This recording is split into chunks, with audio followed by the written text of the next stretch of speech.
Ms. Stinson.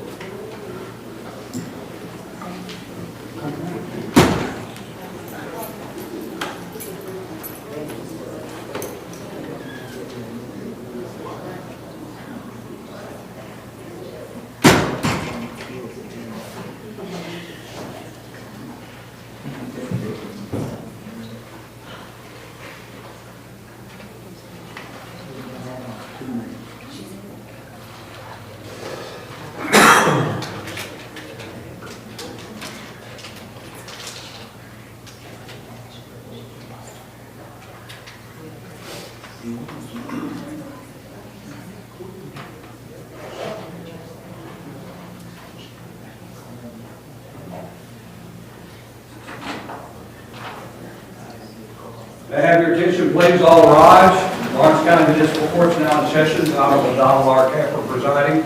All those having business before the court draw near and you shall be heard. God bless the great state of Ohio and this honorable court. You may be seated. Good morning. Welcome to Lawrence County Municipal Court. Today is September 1st. I'm Judge Capper, and the way we do court here is we do reviews first. That's for people who have been in the court on probation, have orders to comply with. This is a check on those orders. So if you're here for that, your name's going to be called. Come up to the table with the group when your name's called. If you think you should have been called and weren't, go check with the clerk to the right when you leave the courtroom. And if you missed a hearing in the past, you're not going to get called today. You'll get called today, but you'll be called later in the docket, not with today's reviews. Casey Barker, Candace Daniels, Joseph Edens, Damon Core, Joshua Ellis, William Gullett, and Christy Holland. All right, Casey Barker is here. 21, 6, 14, 12, 29, 16, 11, 3, 49, 11, 8, 49. Paying off your obligations. Do you have a payment today? My bank has been messed up the last 2 weeks, but I'm going there as soon as I leave here to figure out what's going on with it. So if I can get it, yeah, I'll be making a payment today. Okay, how much will you be paying? $20. All right. Everything going good with your work? Yeah.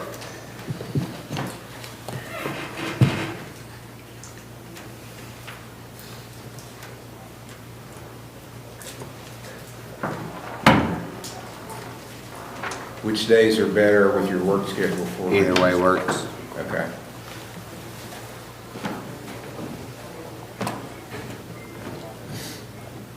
October 6th. That's a Friday. 9 o'clock. Thank you. You're welcome.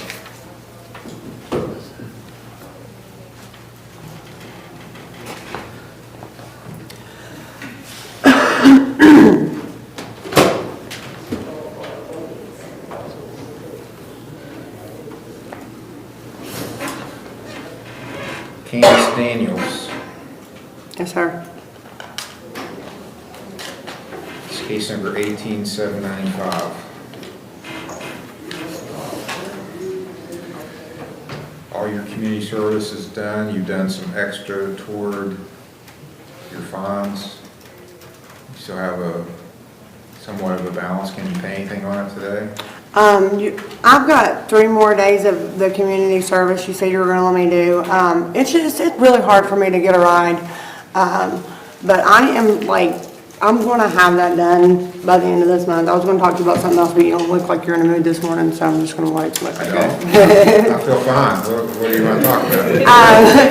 So listen, over this case that I'm doing the community service over, I had gotten arrested 2019, I think it was, or something like that.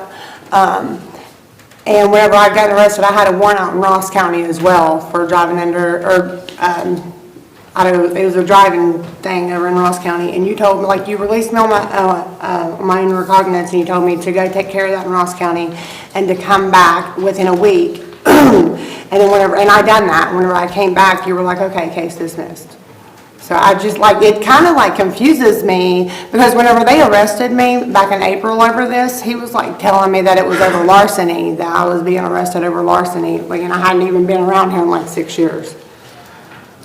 Well, one, I don't remember saying such a thing, and two, the court speaks through its judgment entries, and I'm looking through your judgment entries, and I don't see anything like that in the judgment entries. So sorry, but that you must have misunderstood. You got a conviction on this, and you got to take care of it. It wasn't dismissed. So you've got $170. Also, I want to tell you, from now on, I'm going to let everybody work off any of their fines or costs. The only thing they can't work off on community service is restitution, because that goes to another party. So you can work all this off by doing community service or pay, but you got to do one or the other. So It'll be done this month. all right. Now, I don't think you ever answered my question if you're going to pay anything on it today. No, I don't have no money today. Okay, so you're going to work off the rest of it. Okay, so 3.5 days will get it done. Okay, I'm going to set your next hearing for October the 10th. If you get it done by then, you don't have to come back. Okay. Thank you. You're welcome.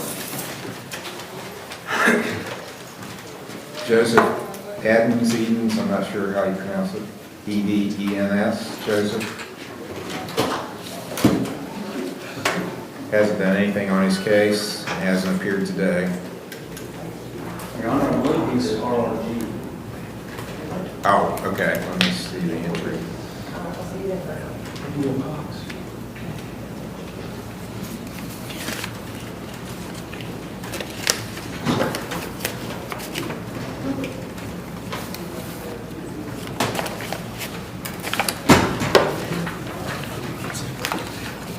Yeah, he's in Glendale, Your Honor.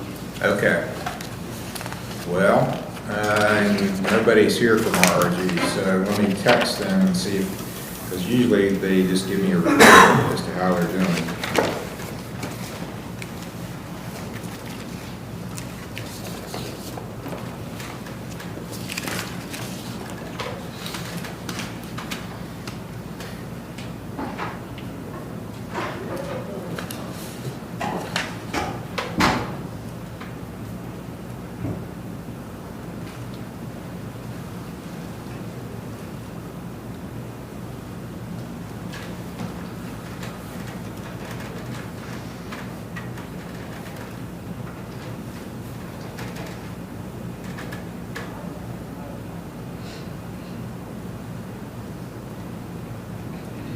Okay, so I'm going to put this aside. We'll recall it after I get a response from RRG as to what he's doing. Damon Cord, Yes, sir. 192634.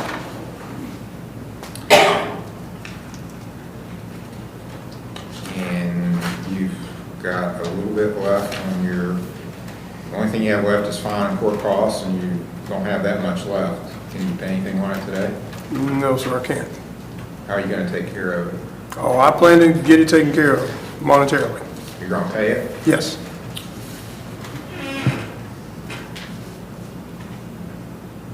Okay, I'll set your next hearing for September 22nd, 9 o'clock. 9:22. Okay. Joshua Ellis, Dustin Road. 08619. You have community service balance. You did quite a bit this last month. Your Honor, if I may, he turned some in, he's done some dog pound also this month. Okay. Today, he turned it in today. All right, are you making any payment on your fines today? No, Your Honor, it'll be next Wednesday when I get paid. Okay, you did quite a bit of community service, so we'll let that slide. Next hearing is October 2nd, 9 o'clock. Thank you, sir. You're welcome. William Gullett, 0972. Thank you. Who?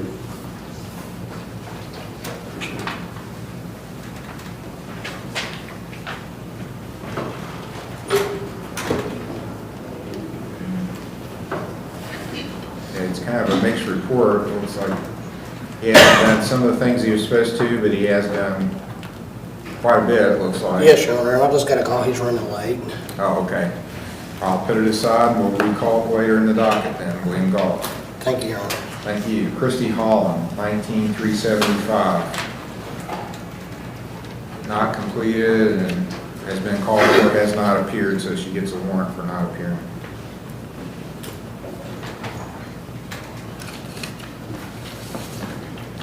Leroy Campbell, Bryce McMillan, Stephanie Romans, Melissa Weaver, Philip Bailey, Austin Hensley.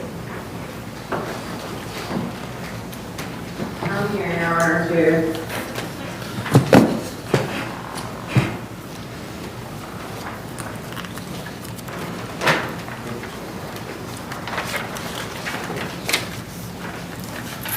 All right, that was Melissa Weaver that spoke. So Leroy Campbell is here, 12/30/25,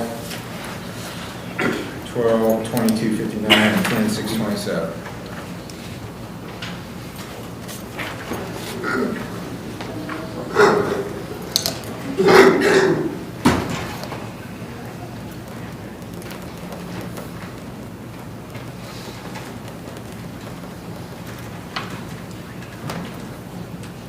Okay, it's a good report. Thank you. You look good. How you feel? I feel all right. I'm a little tired. I have 2 jobs. It's kind of rough, but How many hours a week are you putting in? about 80. That's a lot. Yeah, I got a lot of bills. I understand. It's that time of life. So you got kids to take care of too? Yes, that's a big Yeah. part of it. I got a niece that I have to take care of, and Yeah. Well, she's got a kid, and got a it car. won't last forever. It seems like it will right now, but trust me, my kids are all grown now and all doing well. I don't have to support them anymore, but I was, at your age, I was right where you are. So it's not going to be for the rest of your life, but sometimes you got to work hard.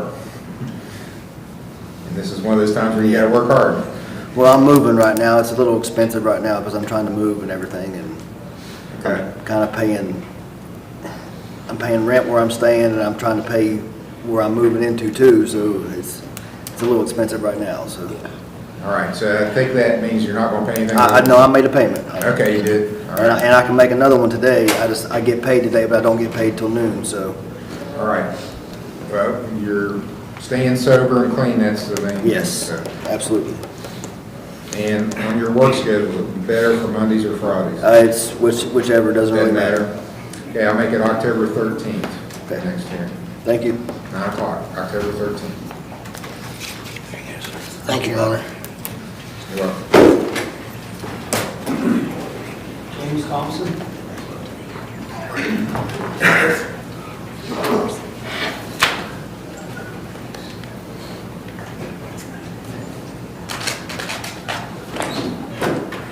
Bryce McMillan has a new vehicle. Yes, sir.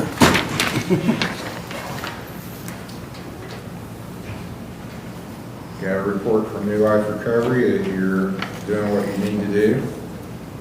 You got a new vehicle, which I saw last Thursday.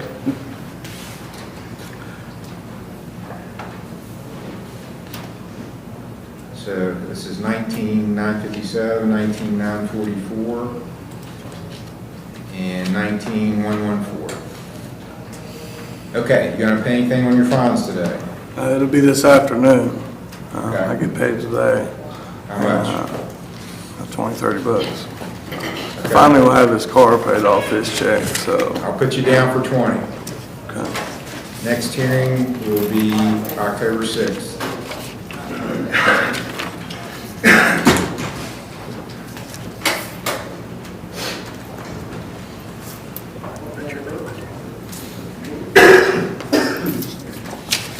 Thank you, Your Honor. Thank you, Your Honor. You're welcome. Stephanie Romans, Yeah, long time no see.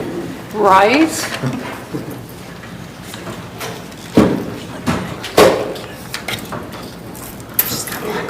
I saw Stephanie last night. Is somebody, someone? Yes, somebody, someone, yes. Or somebody, someone. Okay, it's a good report from Bethesda. It's good to see you last night, that you're doing well. Yes. It's case number 17-1080 and 17-3010. Okay. Can you pay anything on your funds? No, I need to actually talk to Bethesda about doing community service for you, sir. Okay, We'll arrange that. all right, very good.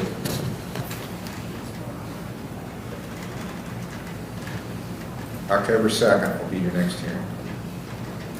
Thank you, Your Honor. You're welcome. Thank you. Good job. Thank you.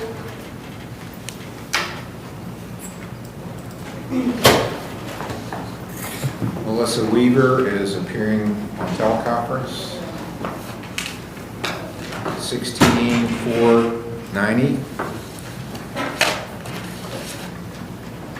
10-251.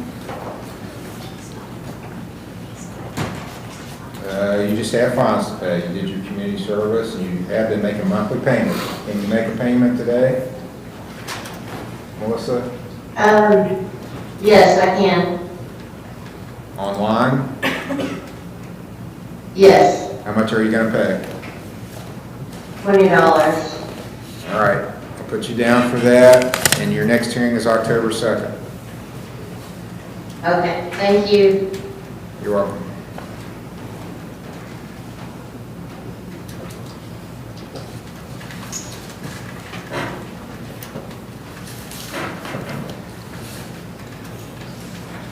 Philip Bailey, Yes, sir.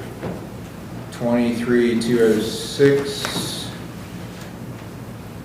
Looks like the only thing you've got left to do is the driver intervention part. It's scheduled for September 21st.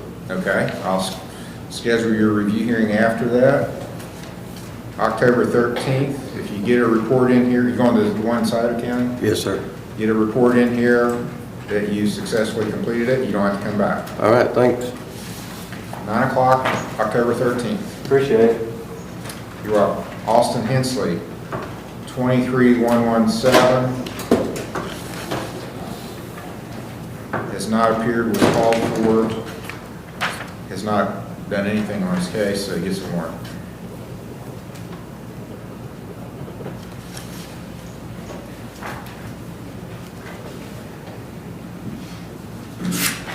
Edward McCoy, Taylor Parmenter, Austin Wise, Brian Cooper, Kyle Federoff.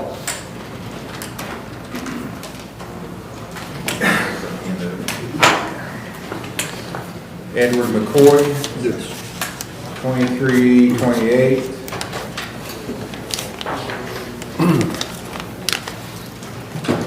You were at RRG, are you still there? No, sir, no, sir, I'm out. Okay. I'll be going to the NA meetings weekly, and keeping up with RRG, and I get the Vivitrol shot now instead of taking a Suboxone every day. I get the Okay, I shot. want you to go, since I don't have a report from them, I want you to go do urine screening, and I'll have to come back after I get the urine screening. Okay. What address is it? Go with Mr. Cooper right here. Taylor Parmenter, 23189 and 191. And you're at RRG. Correct? Okay. No, You do have a report. Regal Recovery Center. RRC. Yeah. Lots of RRs. There's 3 of them. So it's hard to keep them straight.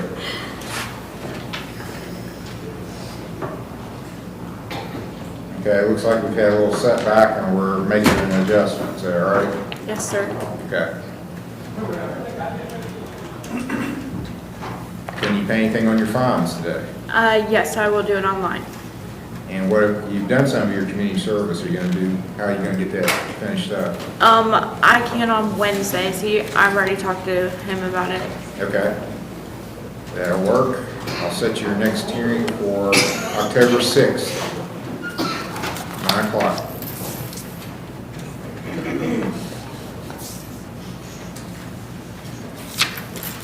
Austin Wise. Thank you.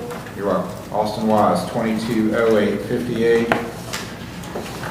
It's called for, He did not check it. he's done everything but the driver intervention program. Don't have proof of that, so he's got 7 days to appear before warrant issues.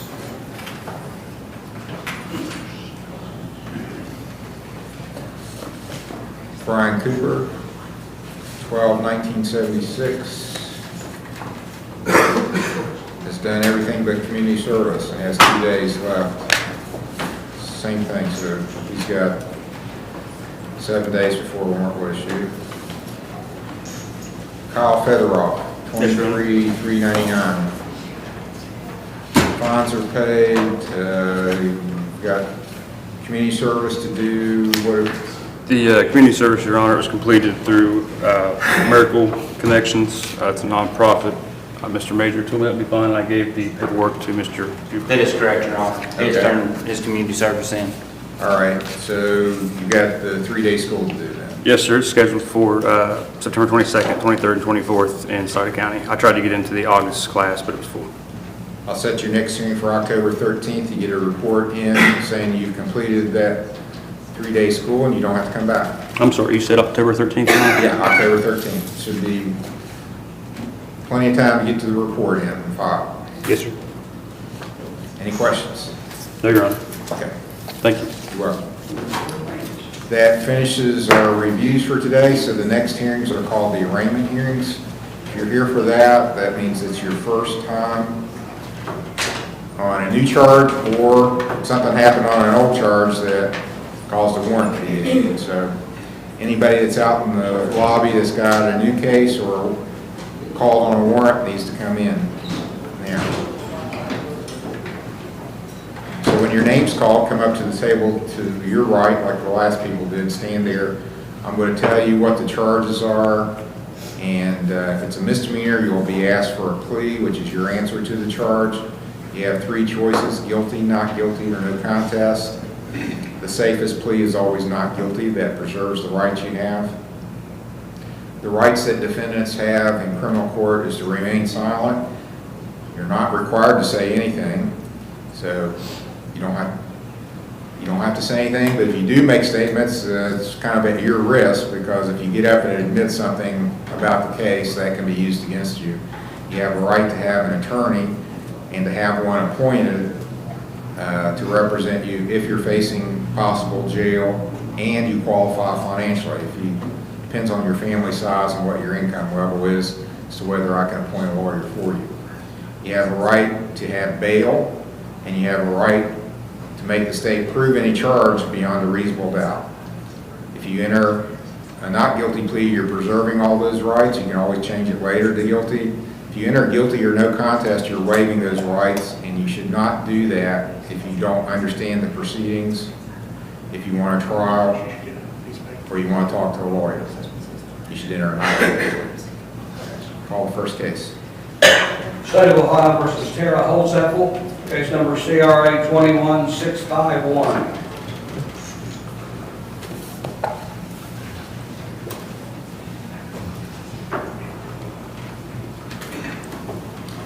And you're Tara Holzapfel? Yes, sir. It appears that there's a warrant issued for you on June 3rd on a theft offense for failure to appear for that review hearing that was, actually the hearing was May 27th, the warrant didn't get issued until June 3rd, so a few days after that. Do you admit or deny you missed that hearing? Yes, I missed it. Do you have an explanation for missing? Yes, sir. The doctor diagnosed me with lupus, fibromyalgia, gout, and all that. And I've been like in the bed. I've been really sick, congestive heart failure. Been in and out of the hospital. Okay.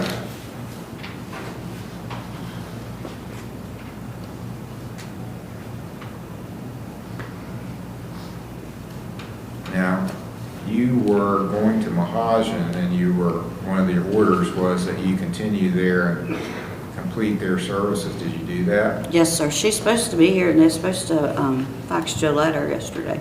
Okay, I don't have anything. We'll just have a seat. We'll check and see if we can get a report from them. Okay. Recall. State of Ohio versus Charles W. Brown, case number CRB 22413. Charles W. Brown. And I'll check in, Your Honor. Your Honor, I do know that he had called in earlier this morning. One said he couldn't be here because he got hurt at work, and he was told that he needed to get here unless he wanted the warrant issue, Okay. or unless he wanted the bond.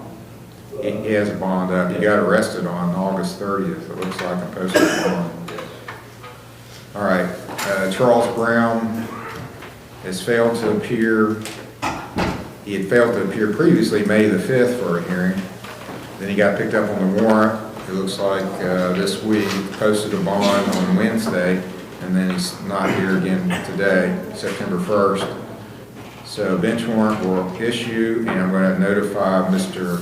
Sowers, the bail bondsman, that Charles Brown failed to appear today.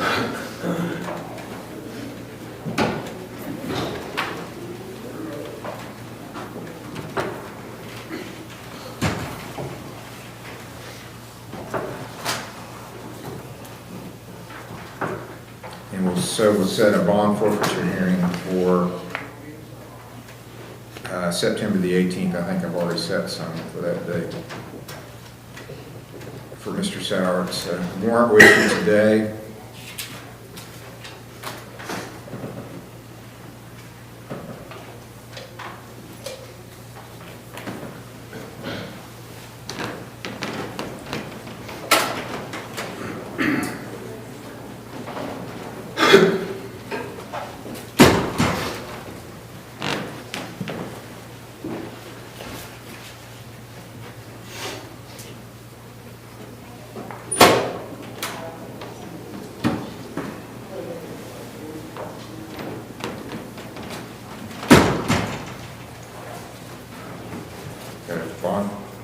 Bond forfeiture September 18th.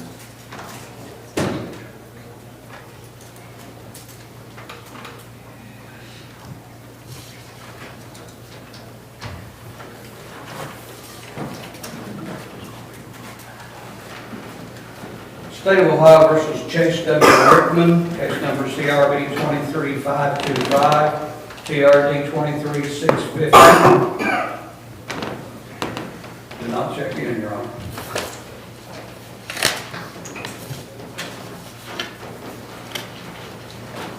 Charles Rickman.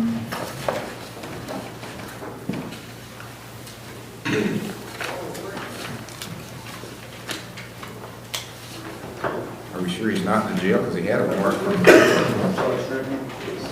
He's here, Your Honor. Okay.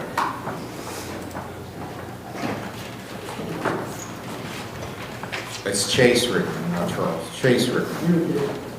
Stand behind the table, sir. You should have been in the courtroom before. You would have known where to go.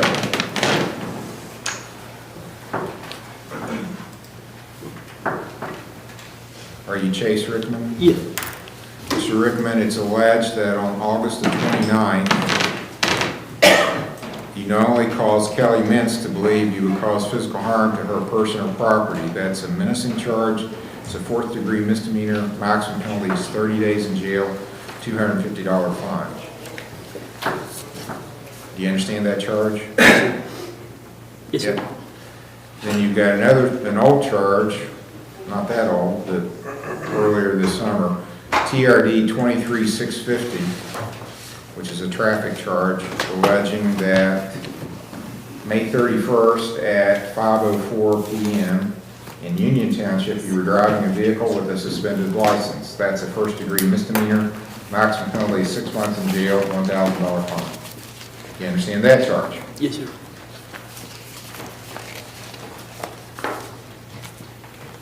Do you understand your rights? Were you here when I explained the rights that defendants have? Yes, sir. You did hear that explanation of what rights defendants have? Yeah. How do you wish to plead to these charges? And you can plead differently to the 2 different charges if you wish. To Kelly Mintz, not guilty.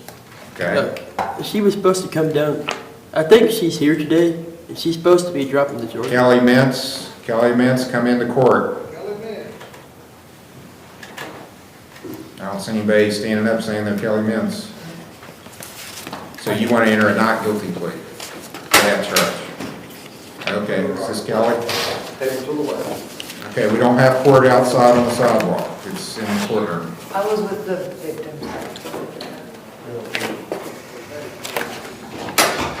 Probably need the prosecutor to come in. Yeah, I wrote a Okay. statement.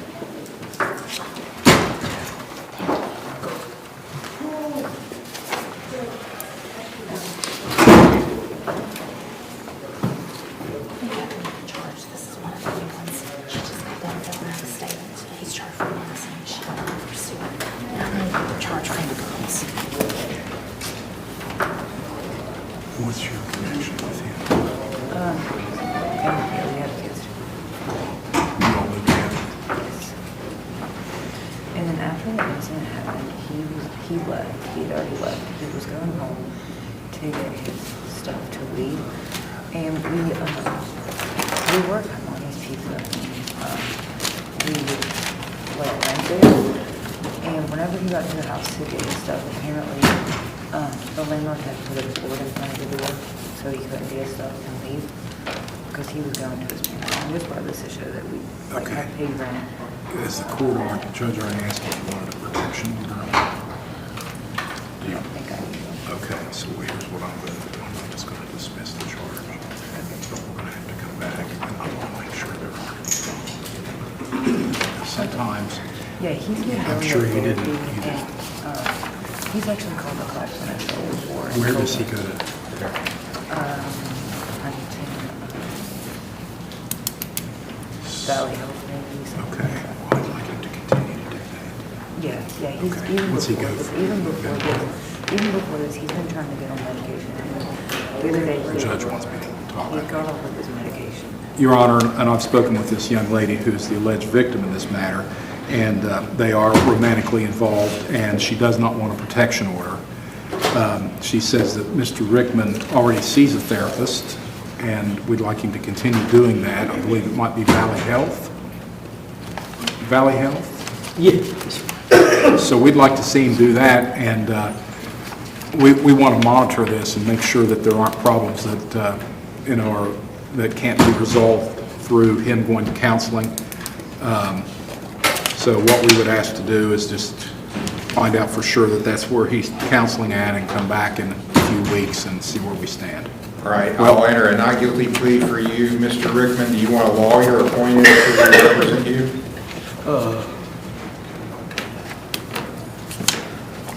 No. No? Yeah. Yeah, please. Are you working? Yes. What do you do? Just side jobs, just drag brush and stuff. What do you make in a week usually? Just it's just $100 a day. $100 a day? Yeah, Well, that's pretty good. yeah. How many, do you have any kids? Yeah, I got a beautiful little girl with her, and I've had him for like 3.5 years. He's starting to call me dad.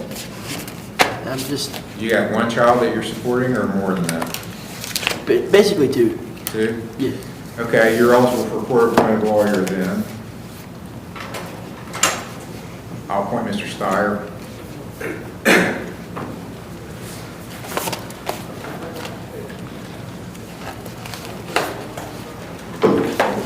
I'll let you sign a $1,000 signature bond. There'll be a no protection order at her request.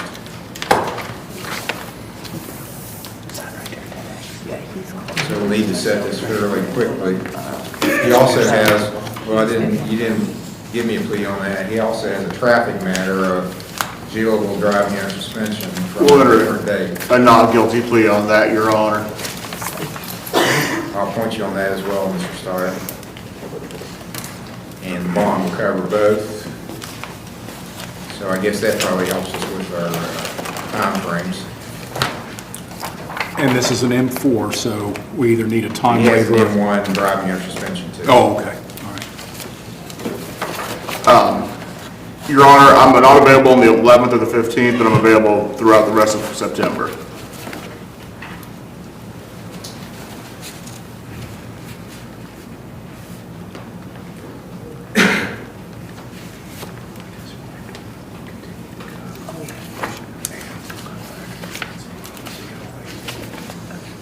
The 18th? Sorry, I moved into October for some reason. Yes, I'm available that day. September 18th, pre-trial. Okay, thank you. You're welcome. So just wait for me in the lobby, I'll be out there in a couple minutes to talk to you. Thank you.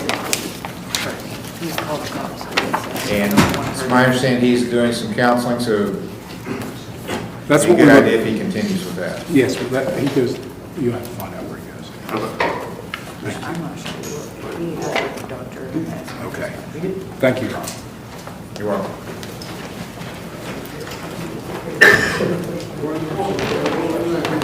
Okay, we're going to go to jail as soon as they're ready to take us, but in the meantime, we're going to do some pre-trials. Pre-trial, you're for the pre-trial. State of Ohio versus James C. Jones, case number TRC 23536, Mr. Cremines' case. James Jones, Mr. Cremines, pre-trial. James Jones. I'm here.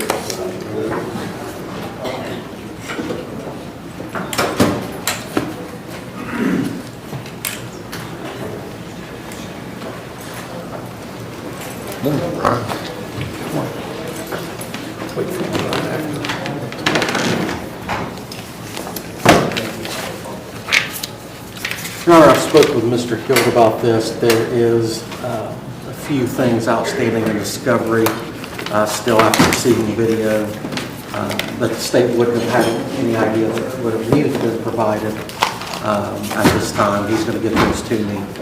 So if we could come back for the pretrial. Okay. Is there still a problem with, I thought we had some of that stuff worked out with emails or something on the video? Yes, there's no problem there, Your Honor. I received the video, I've gone through the video, but based upon the video, there was some additional information that I had to request from Mr. Hill. Okay. All right, when do you want to come back? I have September 29th, October 10th, and October 20th available. 29th is fine, is that at defendant's request? Yes. September 29th for pre-trial, 10 o'clock. State of Ohio versus Leah Maynard, case number TRC 23671, A and B. It's Mr. Cremines' case, pre-trial. Your Honor, again, I've received discovery in this matter. I have reviewed the video. I'd like an opportunity to go through it over the video with my client. We could also come back on the 29th. September 29th at defendant's request, will be the next pre-trial, 10 o'clock.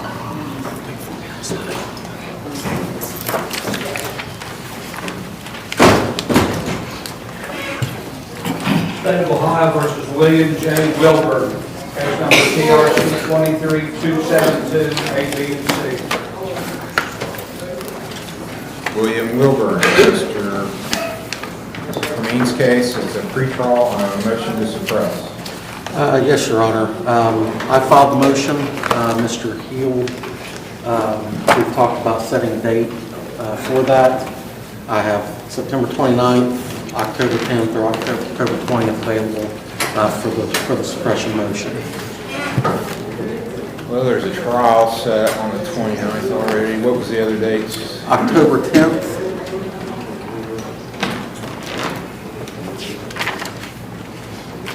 Did you just file that today? There's not one in the file, I don't think. I don't see one. It's filed, I don't have a copy of it. It was filed today, Your Honor. And one of the things I've done, Your Honor, is send a message out to the trooper asking him what days he may not be available going forward for whatever reason, and that was just done here in the last half hour or so. Don't have an answer back from him. Okay. So, I've indicated to Mr. Heald if there's a problem, once we set it, if there's a problem with the trooper, so long as it's not, shut the day of, even if it's the day before, that I wouldn't have any objection to moving it. Okay, I'll set it at this point in October the 10th. That's a Tuesday, because Columbus Day is on the 9th. I'll set it at noon, October 10th. Thank you, Your Honor. State of Ohio versus Sean Woods, case number TRC 23811, A through D.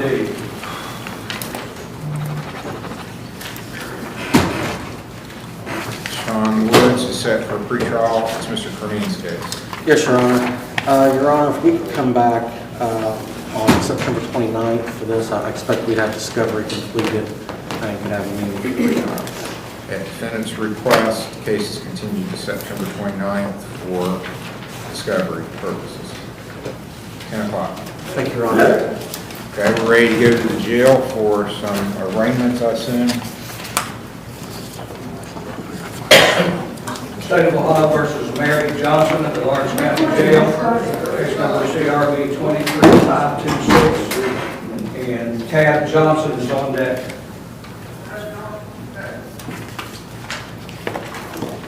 Is this on Mary Johnson? Yes.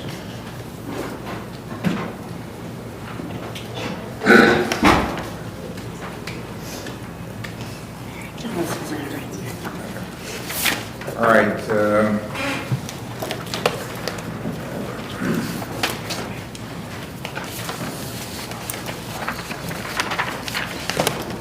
Fix my screen.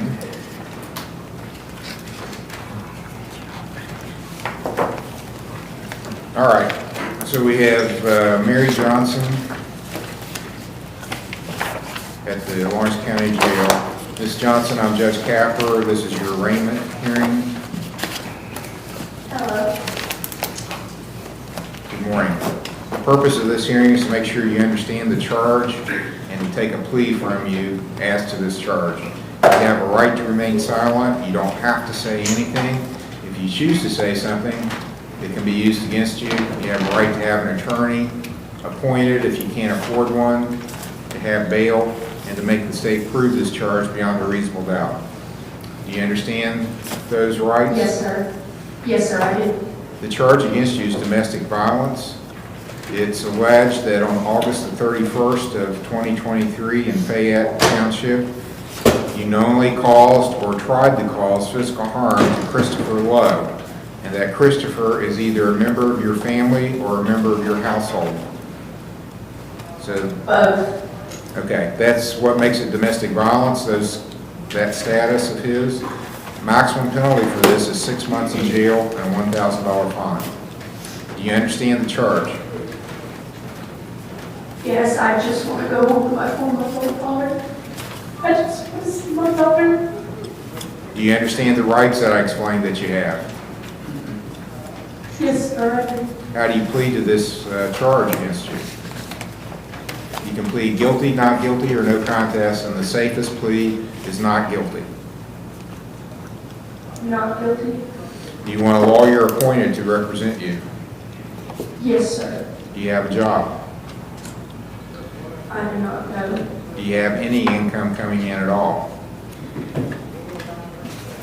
My fiance was the one that supported me and my 4-month-old daughter.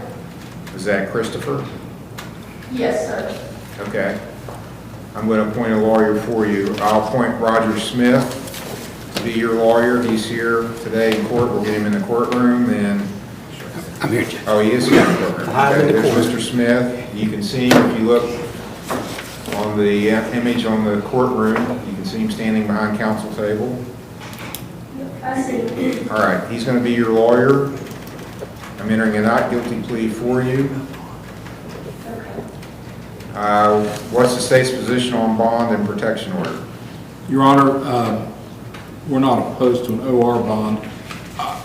Under the circumstances, I would like for us to try to contact Mr. Lowe to find out his opinion about a protection order before we make a recommendation. Is Christopher the father of this 4-month-old child? Yes, he is the father of my 4-month-old daughter. Okay. And is that where the child is with him now? He lives with my mother and me at my mother's trailer, so they are all at my mother's trailer. Okay. Well, I'm going to let the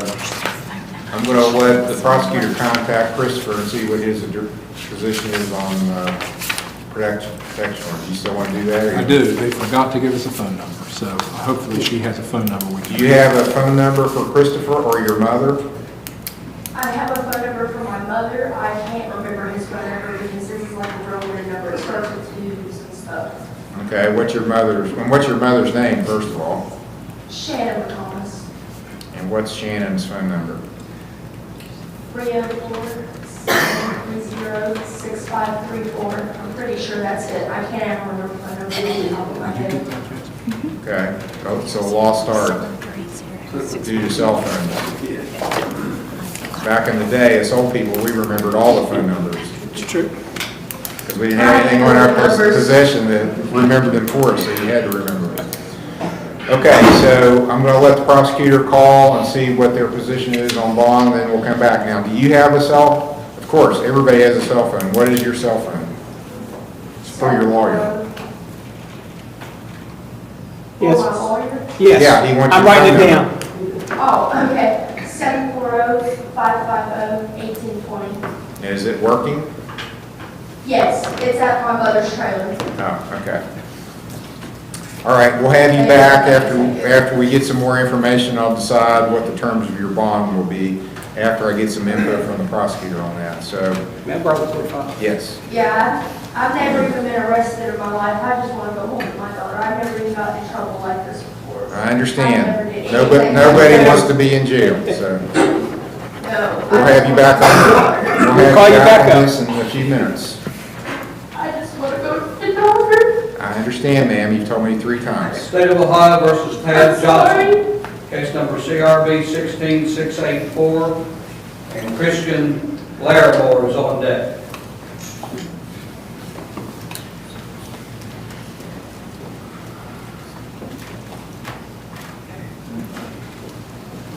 How you doing?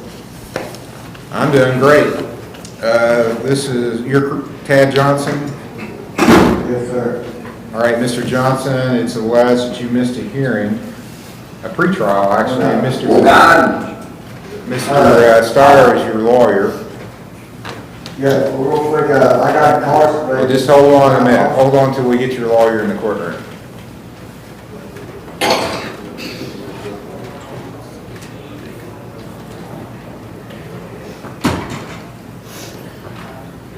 You have a lawyer that's still representing you, so I want to get him in here before we proceed any further.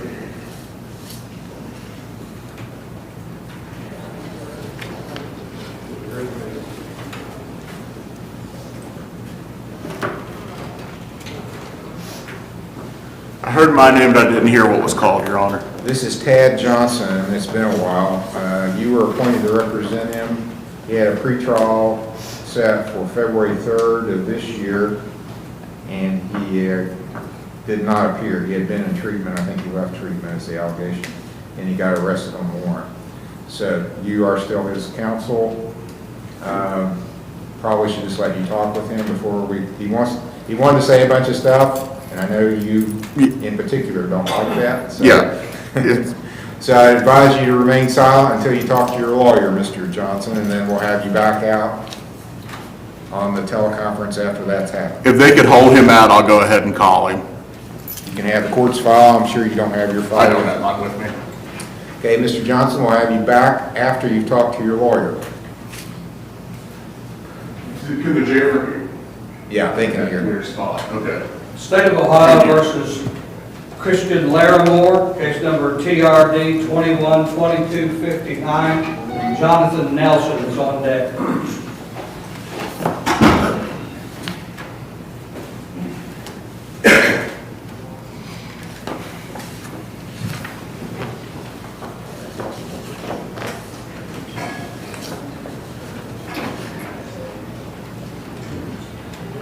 All right, sir, you're Christian Larimore.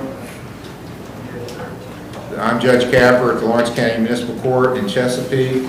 It's alleged that you missed a sentencing hearing back in April 26th of 22, so it's been over a year ago, a year and a half ago. It was on a driving under suspension. You were supposed to be working on getting your license back and come back for a sentencing hearing in traffic court. You failed to appear, got a warrant issued, it looks like. Do you understand that allegation, sir? Yes, sir. I'm still kind of working on that because I lost my social security card and I can't get a social security card without a ID, and I can't get an ID without a social security card. Do you have an explanation for not coming to court in April of 22? I thought it was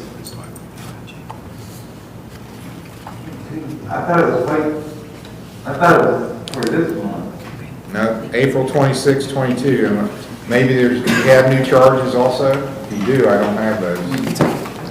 No. I'm just showing you that you've got a warrant for not appearing back in April of 22. April 26, 2022. When did you get arrested? Just a couple days ago. You've been in jail a couple days? Yeah, about 3 days. You still living in South Point? Yes, I'm working and I'm trying to get everything straightened out, and I just now started this new job. And I should be able to get everything straightened out and release a month or two at the most. Well, I have everything. I'm just going to go ahead and sentence you. I mean, it's been since August of 2021. You were delayed till April 22 to try to give you some time to get your license reinstated. That didn't happen, so, and you've already spent some time. You spent time in jail on a non-jailable offense. The reason you're in jail is because you didn't come to court.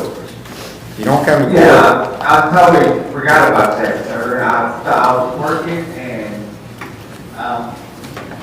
very sorry about that. Me too, but you're not the only one this happens to, but you got to pay attention. If you don't want to go to jail, I wouldn't want to go to jail, so I would make sure I got to court when I was supposed to. So I'm sending you to time served and a $100 fine on the driving under suspension.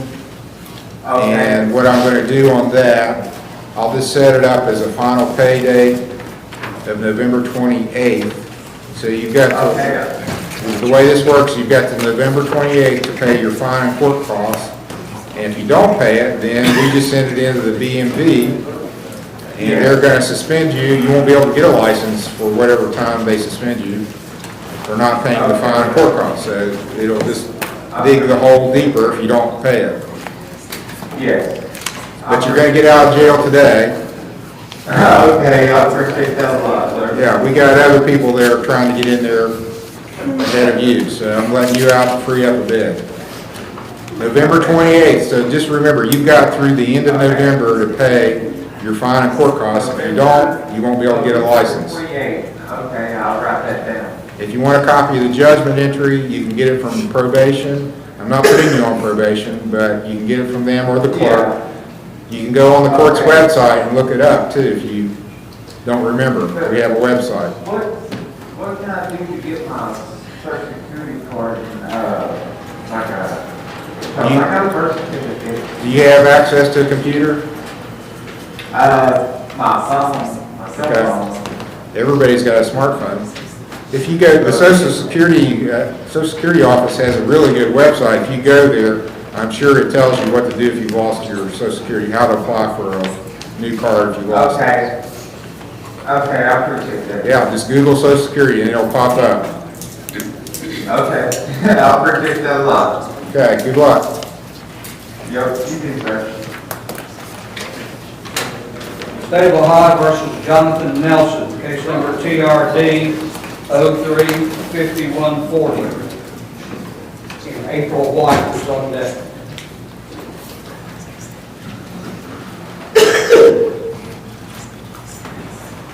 Sir, you're Jonathan Nelson. Yes, sir. Mr. Nelson, it's alleged you missed a review hearing August 21st, 2017. The court has a long memory. So if you don't show up, we issue a warrant, and it may take years for it to hit. But looks like that's what happened to you. You got arrested on the warrant for failure to appear. So, do you understand the allegation? Yes, sir. Do you admit or deny you missed your hearing? Yes, I missed. Okay, do you have a good explanation for not coming? Not just an explanation, but a good one. Yep, I just moved back to North Carolina. I just buried my mom and dad. And my wife's real sick. My wife's real sick. She's got stage 4 kidney disease.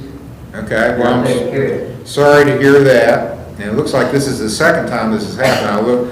Looking in your file, it looks like you got arrested once before for missing a hearing. So I'm going to finish it up with the jail time. When did you get arrested this time? Could you please give me a chance to work it out? Well, I'm going to finish it by jail. How long you been in jail? 3 days, 4 days? Okay, and you had some jail time before, so you wound up, this is just like the last guy. You got jail on a non-jailable offense. You made a non-jailable offense jailable by not coming to court. So folks, they're out here watching. Learn something from, it's hard to learn from other people's mistakes, but if it was me, I'd be looking at this guy and say, I don't want to be that guy. I don't want to go to jail on a non-jailable offense. I'm going to come to court when I'm supposed to. That's an automatic get out of jail free card if you just show up. It's an automatic go to jail card if you don't show up. So I'm sentencing you to time served, completing your case by jail. You've probably spent 5 days in jail on a non-jailable offense already for not coming to court twice. Case completed. So you'll get out of jail today, and your case is over. Thank you, sir. You're welcome. Finally made somebody happy.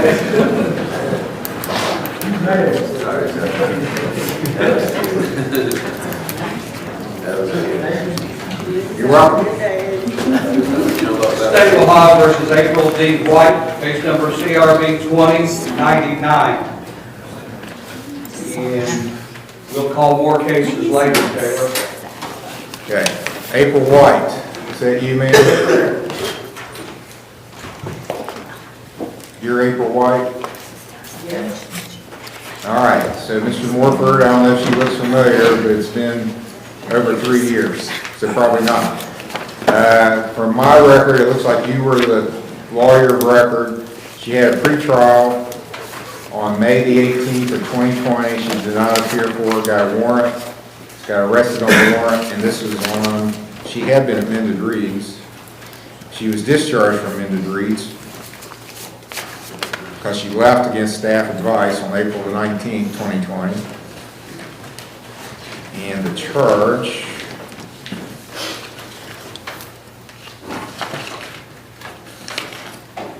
was a domestic violence charge.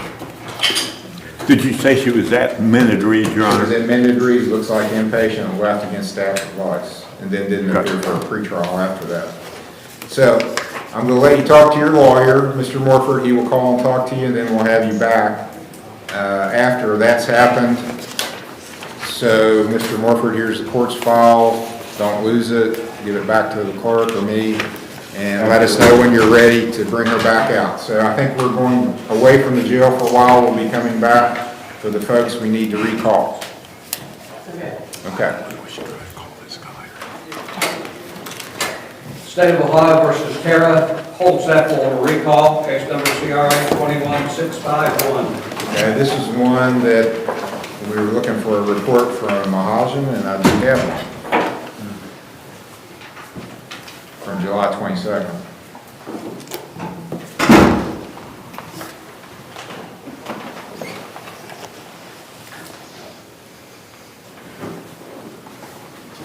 I'm reading the report. Okay.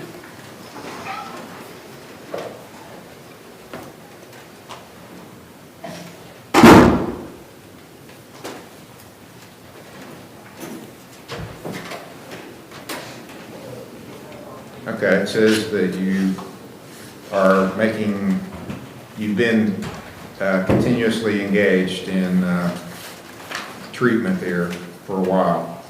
So I'm going to close your case and say it is completed, because that's what you're ordered to do, is to stay in treatment and pay your fines, and you've done that. So your case is completed. Thank you, Your Honor. You're welcome.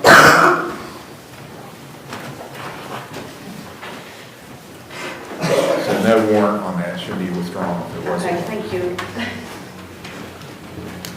State of Ohio versus John Riggs, case number CRB 23528. This is one right here. This is an arraignment for John Riggs. John Riggs? Yes, sir.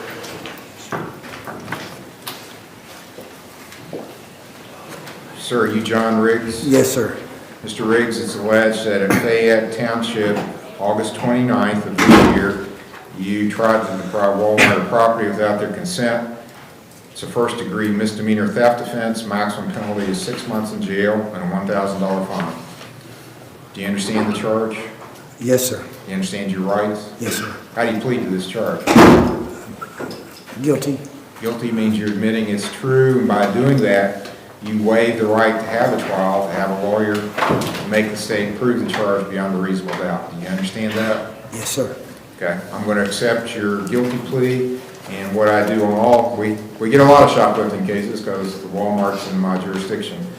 And I always order people to do urine screens because a very high percentage of people that are shoplifting have a substance use problem. So, go do a urine screen, come back, I'll send you after I get the results.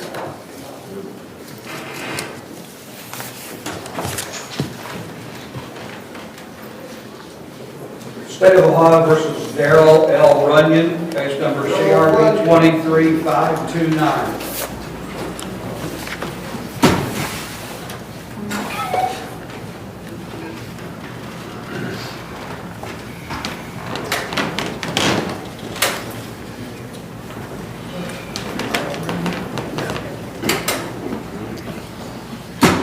Okay.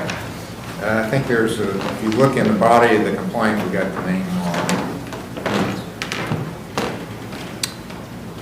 Yes, Your Honor, it is Runyon, and we'll move to amend that. All right, I'll strike out Robinson and replace it with Runyon. The caption is correct, but in the body is correct, or incorrect. All right, sir, are you Darrell L. Runyon? Yes. Mr. Runyon, the state's filed a complaint against you alleging that on August 28th of this year, by threat of force, you caused Tammy Runyon, who's a member of your family or a member of your household, to believe you would cause imminent physical harm to her or a member of her family or household. So that's a domestic violence charge. It's a 4th degree misdemeanor. The maximum penalty for it is 30 days in jail and a $250 fine. Do you understand this charge, sir? Yes. Do you understand the rights you have as a defendant? Yes. How do you plead to this charge? Well, I'm gonna put not guilty, but Do you she's want supposed to drop it anyways. Is she here today? Yes. Tammy Runyon? Tammy Runyon, come into court. Okay, she is in here. Come up and talk to the prosecutor, please.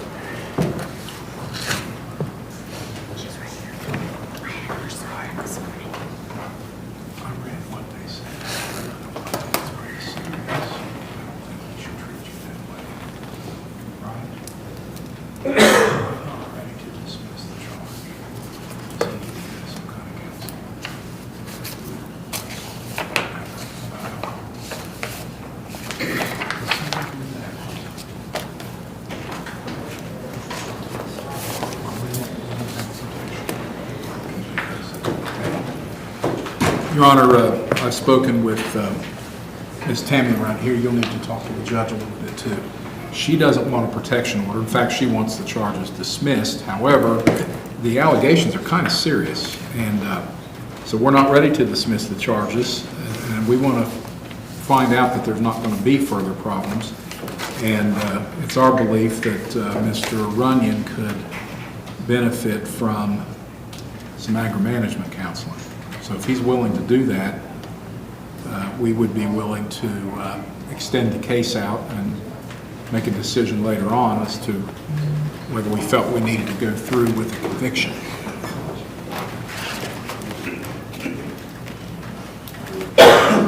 Okay, Mr. Runyon, do you want to be considered for a court-appointed lawyer?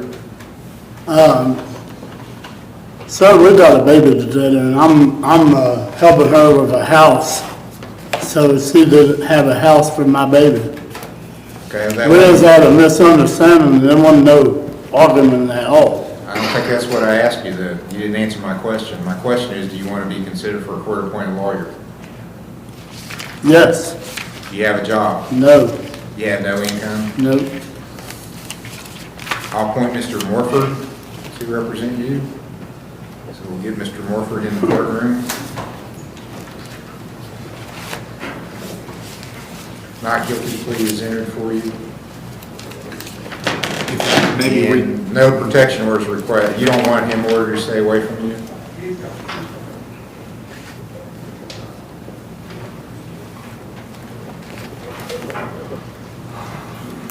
All right, we need Mr. Morford, please, in the courtroom. Here he is. This is Darrell Runyon. It's a 4th-degree misdemeanor domestic violence charge. I'm appointing you to represent him. Thank you, Judge. And no protection orders requested. So unless there's a time waiver, we'll need to come back fairly quickly. Judge, if there's no contact order requested, not a contact order requested, and he's out on OR bond, we will waive time and put it at the court's convenience. All right, he can sign, well, he already has a bond up, so I'll just continue that bond. Okay. So he will be out on bond. So I assume that still applies, your time waiver, since he's out? Yes, Your Honor. So let's look for a date. And then you're gone a week in September sometime, Mr. Hill, which? Just the 15th and the 18th. Okay, so the 22nd's a good date. I'll set the 22nd of September as the pretrial date. I'm here then, Judge. Pretrial at 10 o'clock.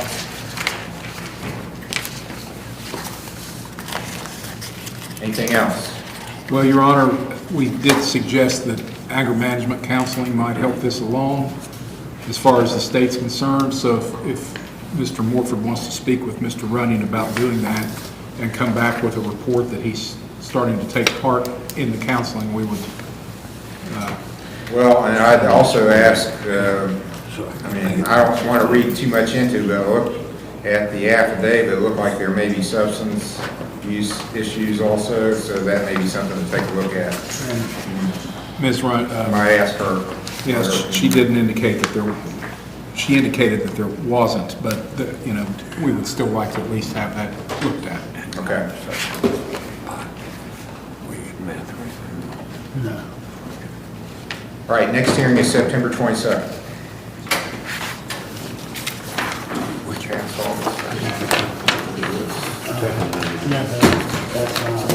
State of Ohio versus Corey A. Cordell, case number TRC 23906 ABNC.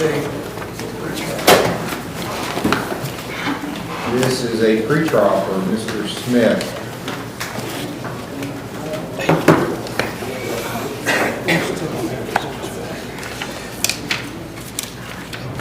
This is a urine test. Do we have urine results back? Urine test, the results are not back now. He'll have you here at the school problem. At school. 3 days school of enforcement. When's our time frame? Time to set it up. October 1st.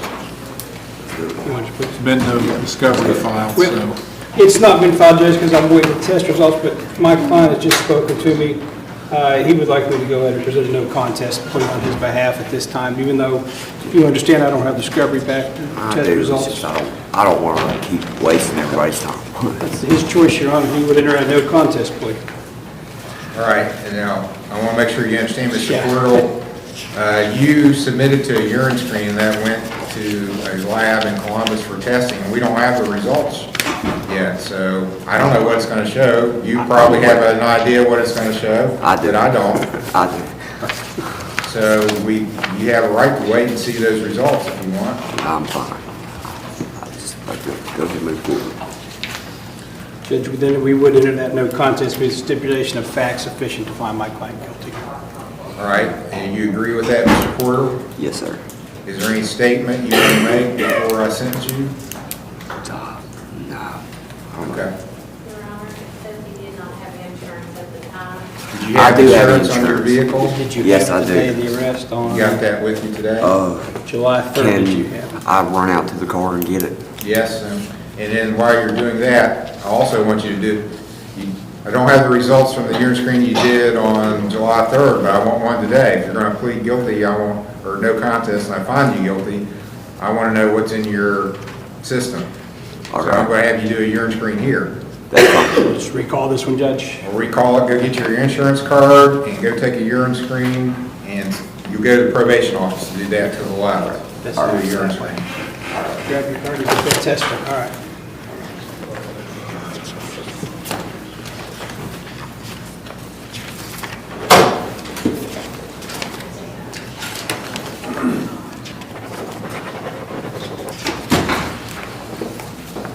State of Ohio versus Shelby N.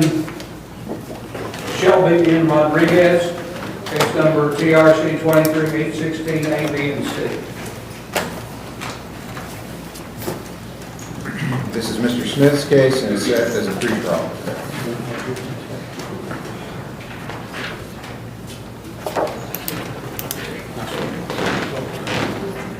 Yeah, okay, there you go. Judge, same situation. I'm informed we do not have the test results back on Mr. Rodriguez, and he is going to take my advice and ask this matter be set out a little bit so we can get those test results. What's the time frame? 9/28. Okay. I'm here the 15th, 18th, or 22nd, Judge. And it's the 15th and 18th, and you're not here. That's correct. But that's. But it doesn't matter. Right, even that one it doesn't, sure. 18th then? He wants to do the 22nd for his schedule.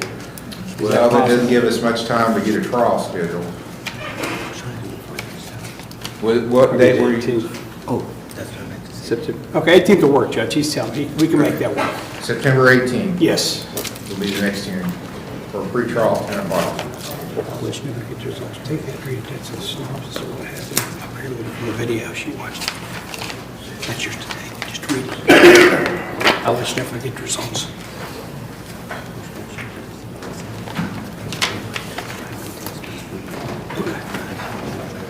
Appreciate it. State of Ohio versus Ethan R. Anderson, case number CRB 2319. Your Honor, Mr. Anderson,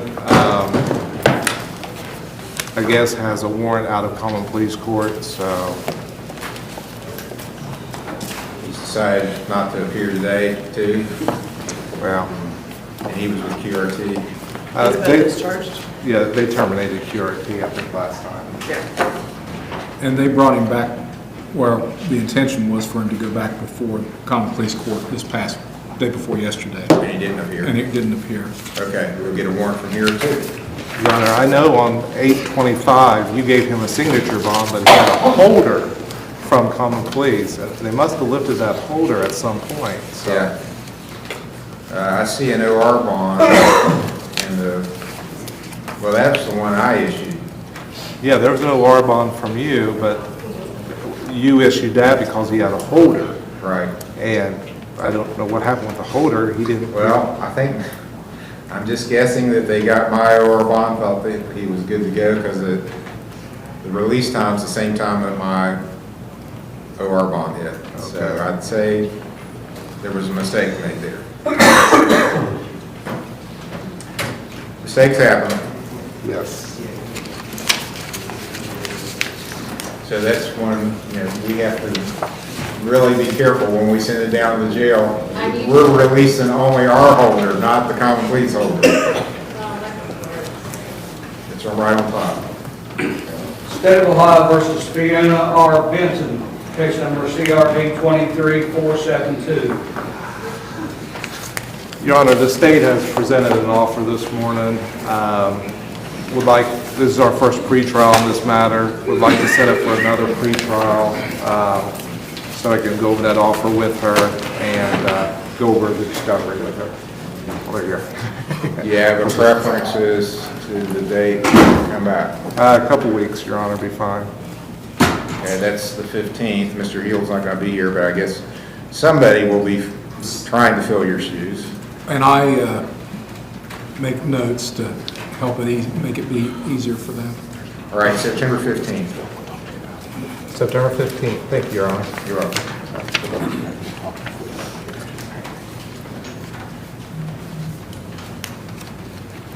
State of Ohio versus Victoria Stinson, case number TRC 231056, A and B. Your Honor, this is first pretrial in this matter, OVI, failure to control. I'd like to just get the video from the prosecutor, review the video before we make a decision on the offer. So if we could set this out a little bit further to make sure we get that. I know sometimes it's not quickly. Have you filed discovery? Yes, I did. Today? Yes. 22nd, 3 weeks. 22nd is fine now. September 22nd will be the next hearing, 10 o'clock.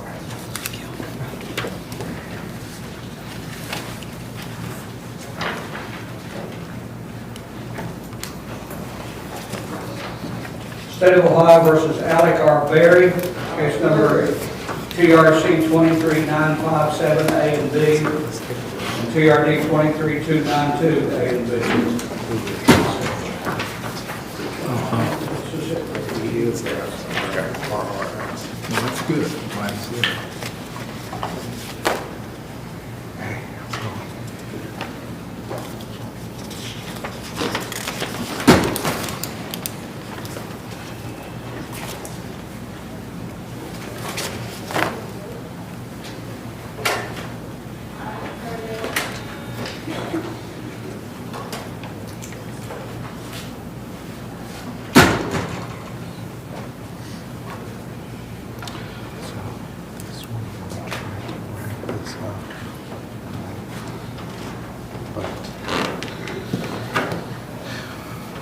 Does this have a completion? How much longer do you think he's going to be in services? Okay, it's a good report. 60 days. Okay.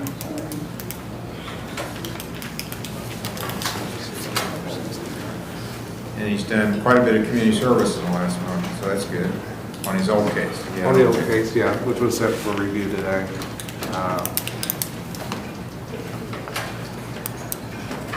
Your Honor, the prosecutor has mentioned that he would like a plea today or set it for trial.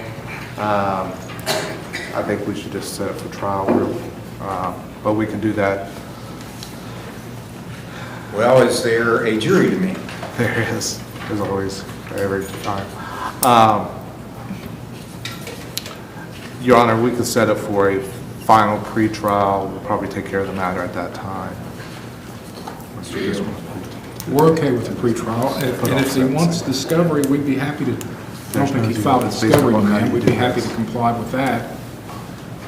Just 1 second, Your Honor. If we plead, he will just set up, I believe, he would just continue to set up. Well, that's fine. Okay. He let the sentence today, and said suspended time. He considers this a normal. So, we take enough action.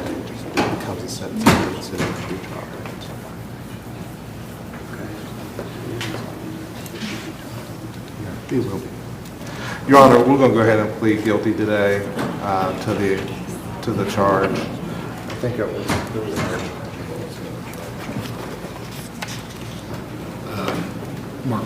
Mark Lanes. And guilty to the OVI and to the Mark Lanes, Your Honor. Just ask that sentencing be put off until he's going to be in the program for another 60 days, so. Okay. That's fine. So he's pleading guilty today? Yes, we'll plead guilty today. Is that correct, Mr. Beard? Yes, sir. All right, I'll accept your guilty plea, but I'm going to delay the sentencing and let you continue in your treatment, finish that up. So let's come back in about a month and see where we are. Yes. 1st of October sometime.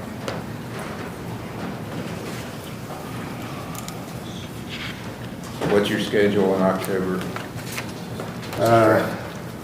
It's fine, Your Honor.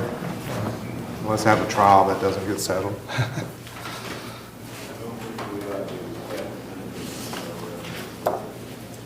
October 13th? Yes.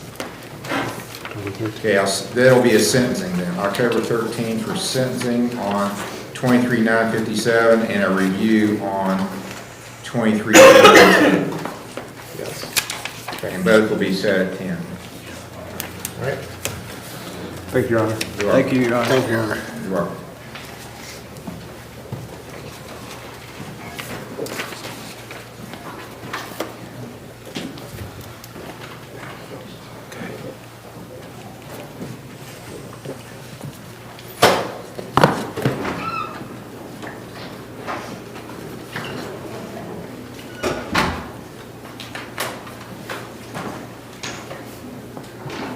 State of Ohio versus Jerry L. Cheney Jr., case number CRB 23493.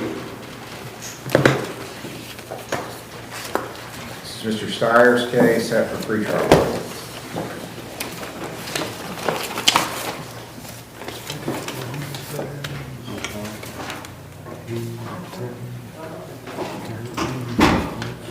Who are these people?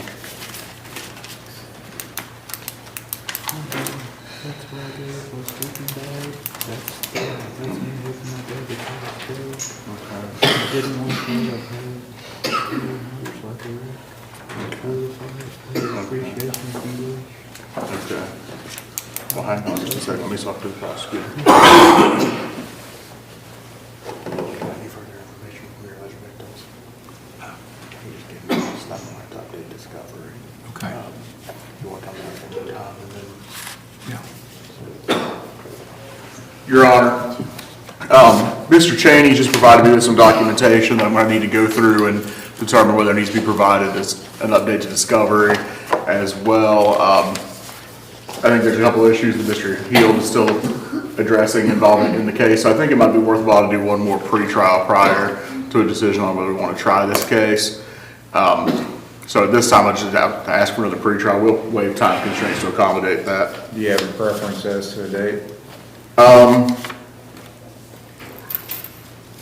25th. Is that agreeable to the state? Yes, Your Honor. All right. September 25th will be the next pretrial at 10 a.m. And Mr. Cheney, I appreciate the time. Thank you, sir. And I need you to sign right here for me.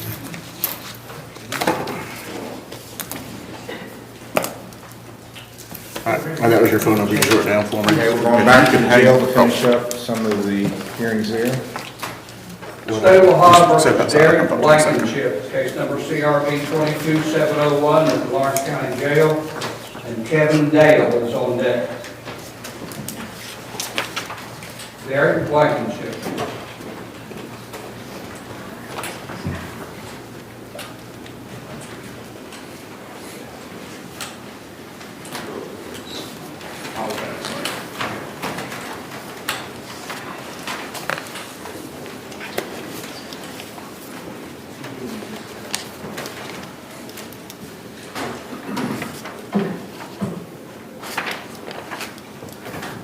Sir, are you Derek Blankenship?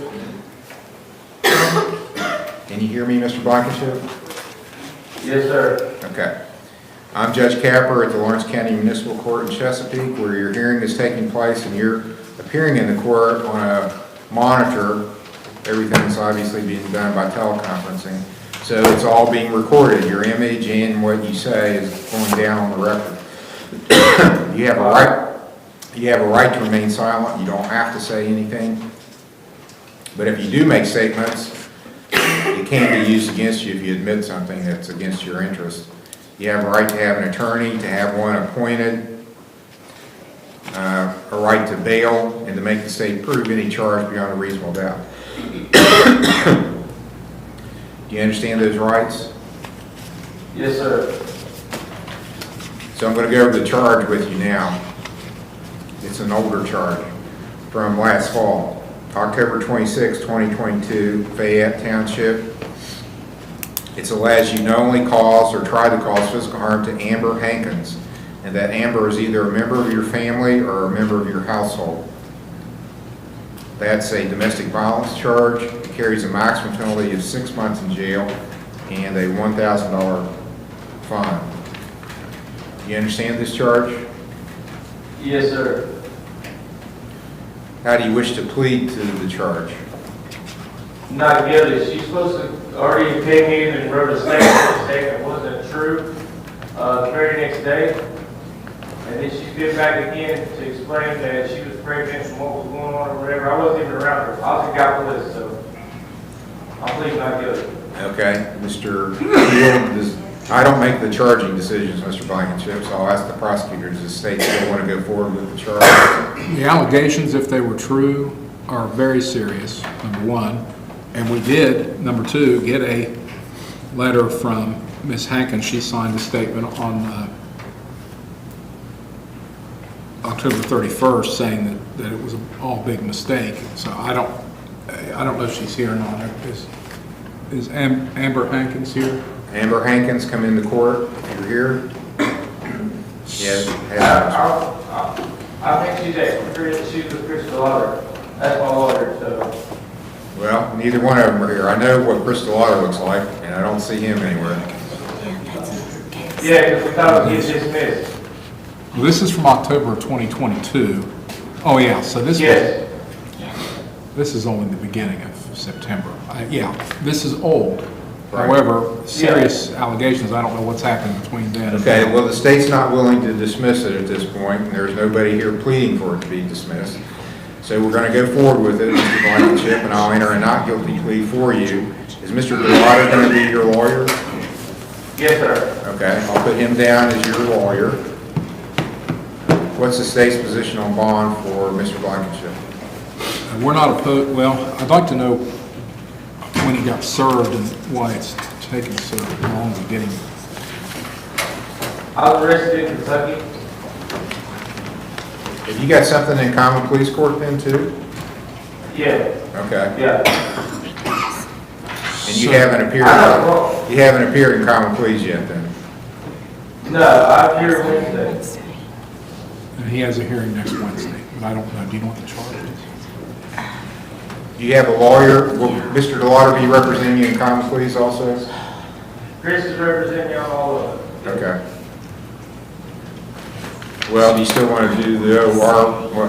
And we need to make sure the jail knows this is an OR bond only for the charges here, not for the felony charges. They're not going to let me out anyway. What we'd like to do, Your Honor. You never know. Sometimes they mess up. If I could have a few minutes to figure out what he's being held on in common police court and what. Okay, the prosecutor wants to investigate this a little further before we set bond, so I'm going to let him do that, and I'll have you back on the monitor after they've done some research. Okay, that's fine. Thank you. State of Ohio versus Kevin V. Dale, case number CRB 23527, CRB 20859, and Justin Holland is on deck.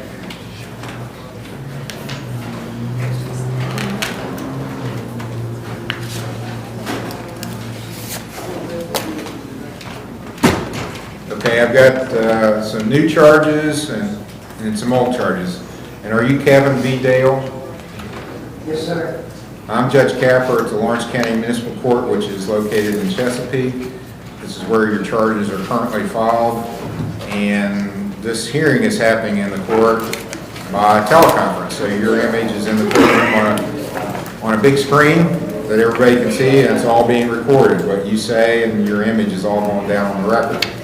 So, as a part of your rights, you don't have to say anything, but if you do make statements, they can be used against you. You have a right to have an attorney, to have one appointed if you can't afford one, to have bail, to make the state prove the charges beyond a reasonable doubt. Do you understand those rights? Yes, sir. Okay, let's start with the newest charges first. It's a domestic violence charge. It alleges that on August the 28th of this year, in Perry Township, you knowingly caused or tried to cause physical harm to Paul Brackett, who's either a member of your family or a member of your household. So that's a domestic violence charge. It's a first-degree misdemeanor. Maximum penalty is 6 months in jail, $1,000 fine. Do you understand that charge? Yes, sir. Then there's an old charge from 2020. And it's a criminal damaging complaint. 2859 is the case number on that. It alleges that on October the 8th of 2020 in Perry Township, you caused risk of physical harm to property of Larry McKnight without his consent. So that's criminal damaging. It's a second-degree misdemeanor. Maximum penalty is 90 days in jail, $750 fine. Do you understand that charge? It had to do with a camper. Damage to a camper is what the charge says. I assume that was dropped, Your Honor. Well, for some reason, it never got brought before the court until today. I don't know if there's been a warrant outstanding since then. Looks like there was an attempt to serve you, and the return says that it was the wrong address back in 2020. How do you plead? And you can plead differently to these two different charges. So let's start with the oldest one first. How do you plead to the criminal damaging charge? Guilty. How do you plead the domestic violence charge, which is 2023? Do you want a lawyer appointed to represent you? I'm not able to afford a lawyer. You're not working? I mean, at the time, I had a job before I came here, but I lost it by now. What were you doing? I was doing Christian home care. Were you paid by the hour? Yes, sir. How much per hour? $14 an hour. How many hours a week? 35 to 40 hours a week. Do you have children? No, sir. Is this seasonal work? You only work during grass cutting season? Yes, sir. Okay, you're going to be eligible for court-appointed lawyer anyway then. So I'll appoint Mr. Stratton to represent you.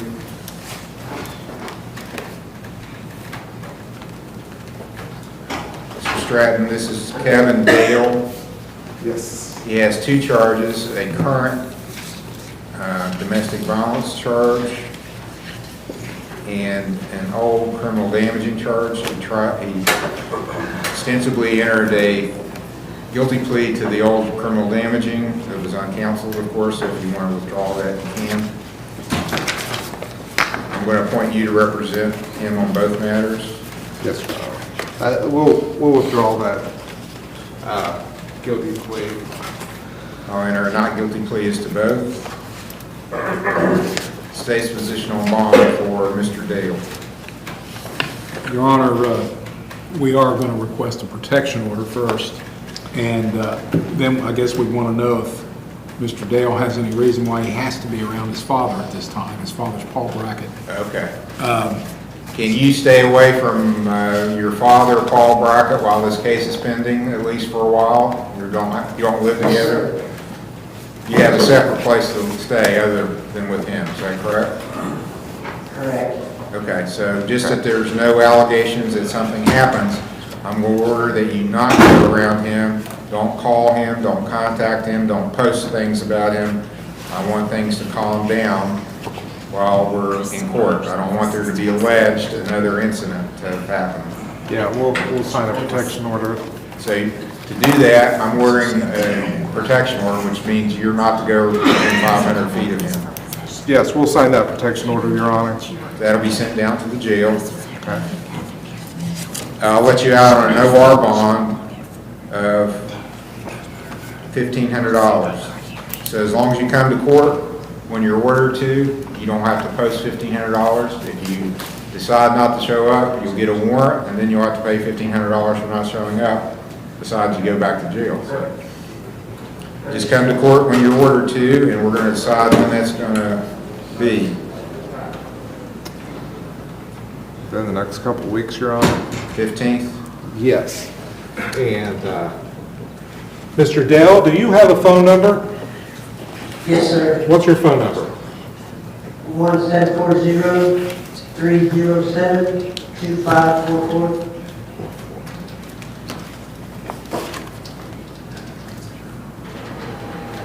September 15th, correct, Your Honor? September 15th at 10 a.m. Do you know where the court is in Chesapeake, sir? Yes, sir. Okay, that's where you have to be. You're going to get out of jail today. Can't go around to your dad. Go back to work, though. And we'll see you on the 15th at 10 o'clock. All right, thank you, Your Honor. Thank you, Your Honor. You're welcome.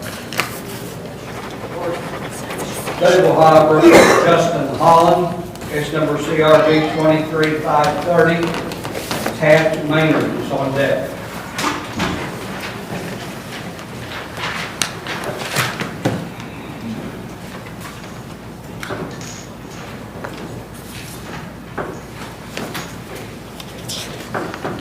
Sir, are you Justin Holland?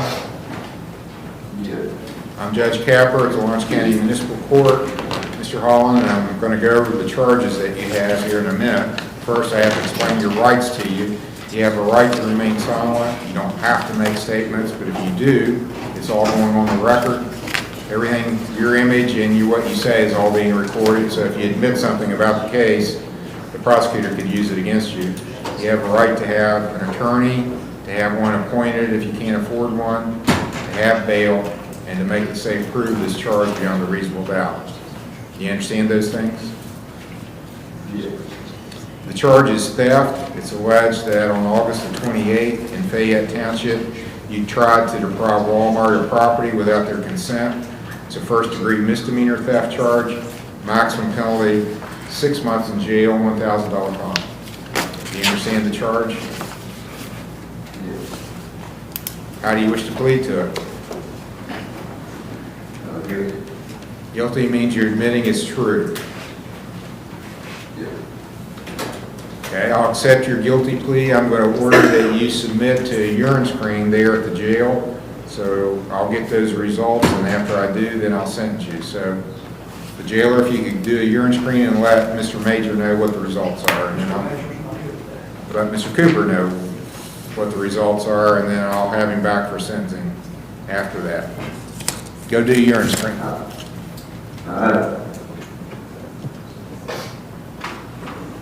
State of Ohio versus Taft D. Maynard, case number CRA 23531, CRB 23538. Jameson Watts is on deck.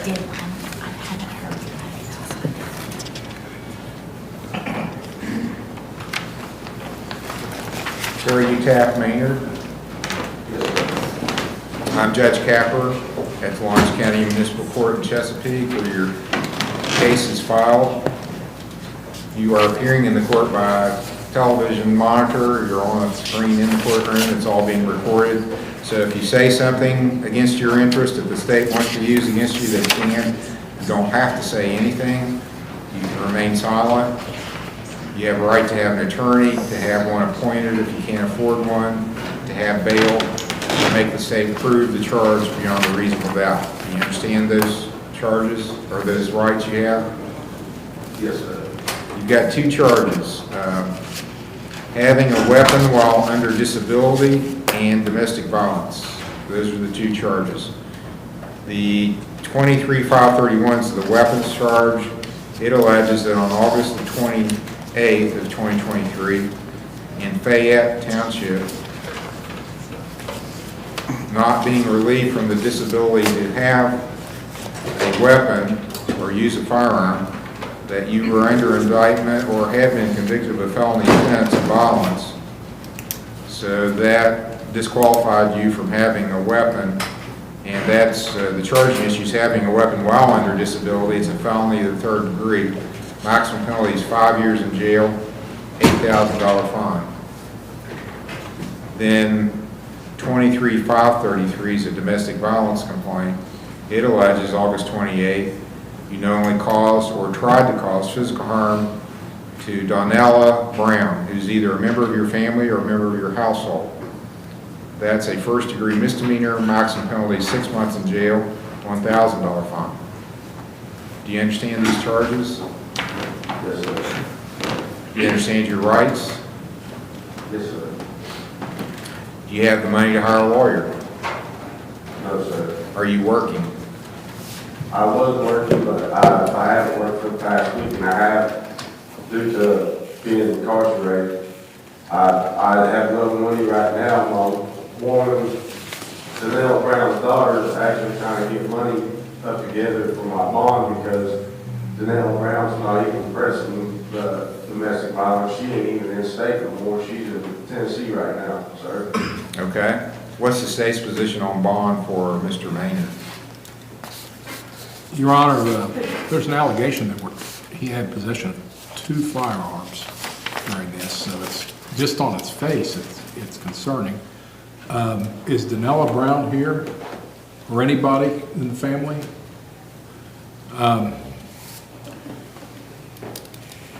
We'd ask for a $5,000 cash and surety bond, and we're going to ask for a protection order. Okay, let's get him a lawyer too. I'll appoint Mr. Steyer to represent Mr. Maynard. All right, I'm appointing you a lawyer, Mr. Maynard. It's Mr. Steyer. He's here in the courtroom. He's been listening to what's going on. I'll set the bond the state's requested, $5,000 cash or surety. Is that a bond you think you can post? Is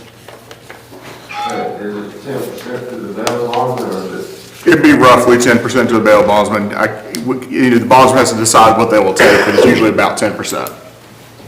Yes, sir. I can post that today, sir. All right, so you want a bail bondsman to contact you there at the jail?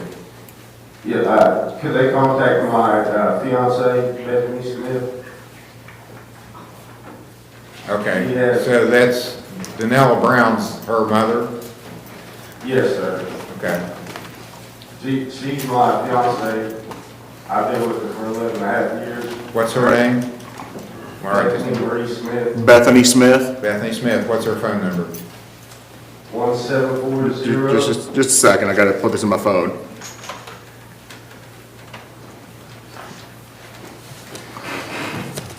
Bethany Smith. Okay, I've got 740 442 442 1559.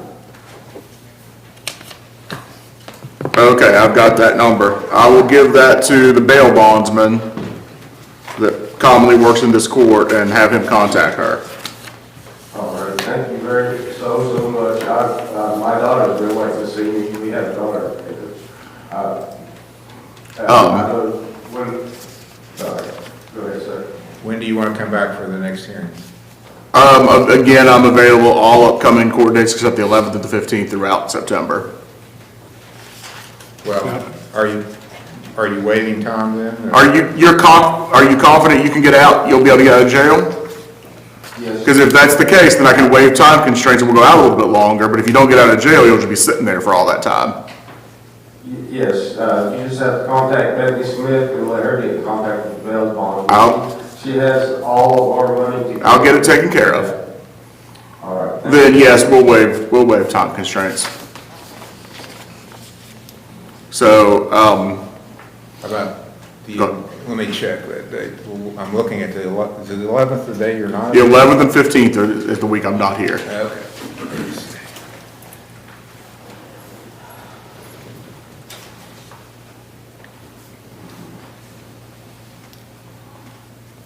The 18th? I'm available that day, Your Honor. All right, Mr. Maynard, I'm saying your hearing for September the 18th at the court in Chesapeake at 10 o'clock. You have to be here then. Yes, sir. Any questions, sir? Is there a protection order then on requested? Yes, Your Honor. And you say it's not a problem because you went to Tennessee, but I'm warning you stay away from Danella Brown while this case is pending. Yes, sir. So there'll be a protection order sent down for you to sign at the jail. Thank you. Yes, sir.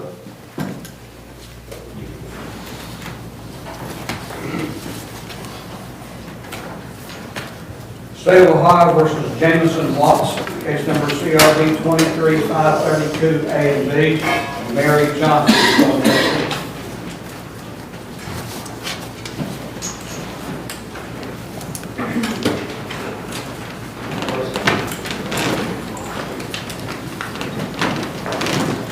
All right, sir, are you Jameson Watts? Yes, sir. Mr. Watts, I'm Judge Capper at the Lawrence County Municipal Court. This is your arraignment hearing. I'm going to go over the charges. You have 2, theft and criminal trespass. You have a right to remain silent. You don't have to say anything. If you choose to make statements, though, they're on the record and they can be used against you. You have a right to have an attorney, to have one appointed if you can't afford one, to have bail, to make the state prove any charge against you has to be proven beyond a reasonable doubt. Do you understand those things? On the theft offense, it's alleged August 28th of this year in Fayette Township, you tried to deprive Walmart of property without their consent. Maximum penalty for that, 6 months in jail, $1,000 fine. 532B is a trespassing charge. It's alleged that you didn't have the right to go in Walmart and therefore you were trespassing. That's a 4th degree misdemeanor. Maximum penalty, 30 days in jail, $250 fine. So that usually means they're alleging that you've been previously convicted of some sort of theft offense. Do you understand these charges, sir? Yes, sir. How do you wish to plead to these charges? Guilty, not guilty, or no contest? Those are your choices.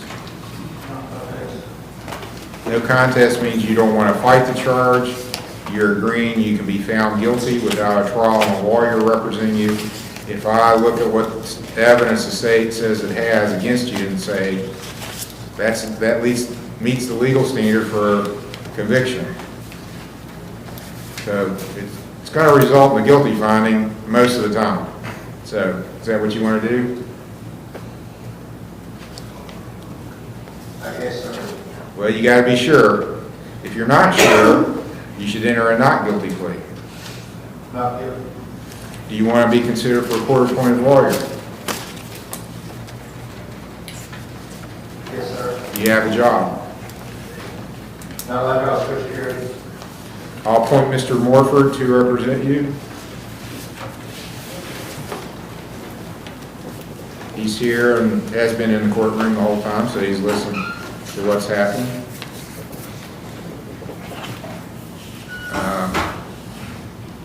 What's the state's position on bond? He has a Huntington address. Is it? You live at Madison Avenue, Mr. Watts? Yes, sir. My wife, got 2 children at home. Mr. Hill? I'm not opposed to no or bond, Your Honor. Okay, I'm going to let you sign your own recognizance, which means you just sign a piece of paper guaranteeing you'll come to court. $1,500 signature bond. I've appointed you a lawyer, Mr. Morford. He will want to get in touch with you. Do you have a phone number where you can be reached? Yes. It's Jameson Watts, W-A-T-T-S is the name. Yes, sir. Thank you, Judge.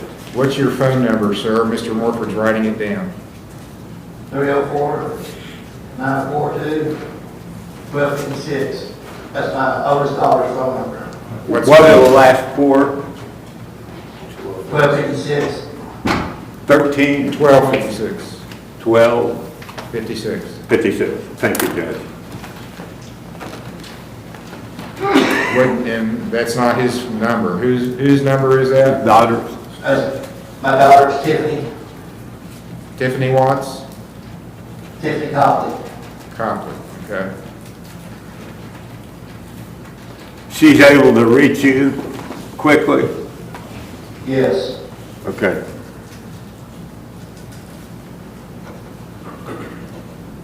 What's your availability in September? Mr. Morford? Judge, I'm pretty good, except like, I believe the third week. What's that, sir? We're picking a date when your lawyer can be back here for your next hearing.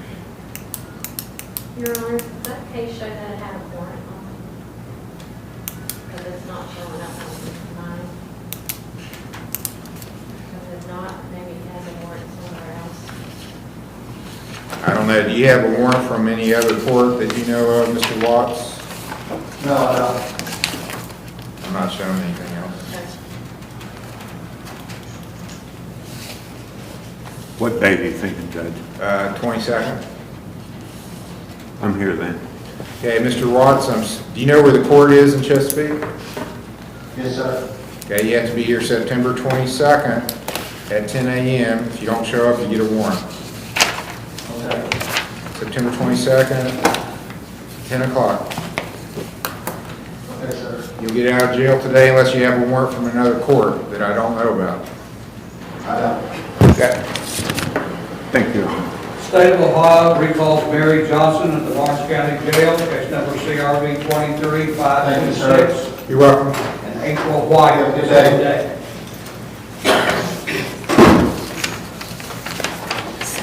Mr. Smith's case. Yes, I was just appointed judge, and the prosecutor's going to check on a temporary restraining order, protection order. We were able to reach the alleged victim, and he does not want her in jail. He wants her home. He also wants the charges dismissed. We're not ready to do that, but we're okay with no R bond and no protection order. All right, Ms. Johnson, so you're going to get out of jail. I need to go see my daughter.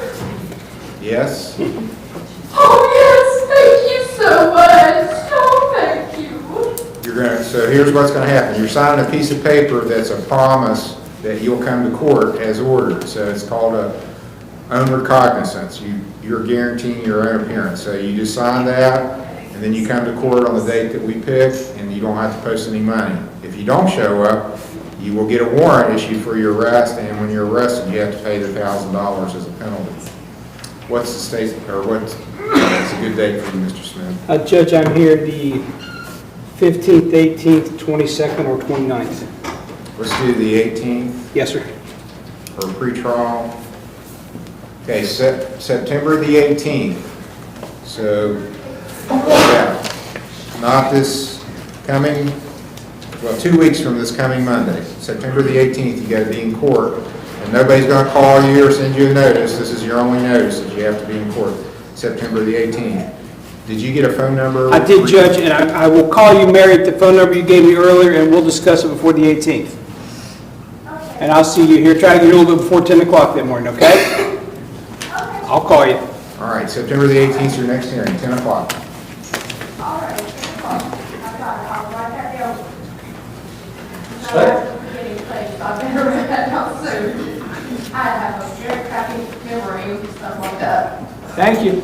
If you don't remember, there are phones Oh, here. trust me, I'm not going to forget. I'm not going to forget. I will call and remind you. Stay home with my daughter.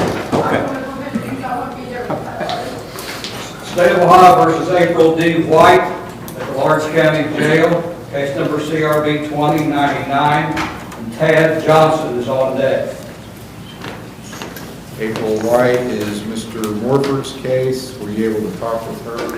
I've talked to her twice, actually, Your Honor. Okay, well, let's wait on her to get on the screen, and then we'll proceed.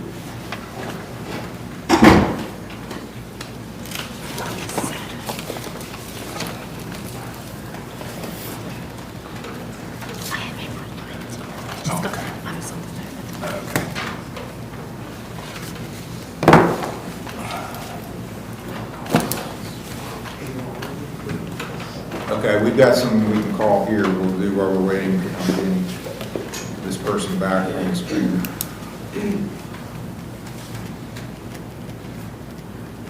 State of Ohio versus Cassidy Dorigo or Darigo, case number CRB 23487. This is Mr. Morpher's case after pre-trial.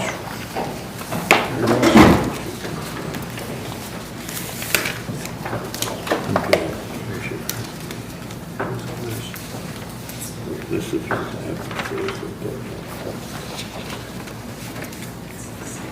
Is Jalissa Scott here?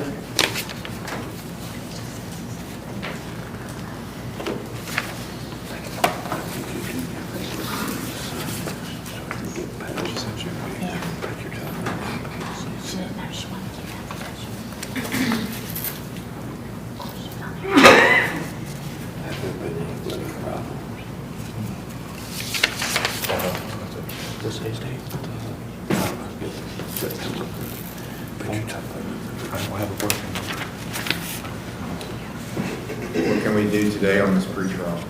Your Honor, we had contact with the alleged victim, Jalissa Scott. We hoped that she would be here today because she indicated that she would be.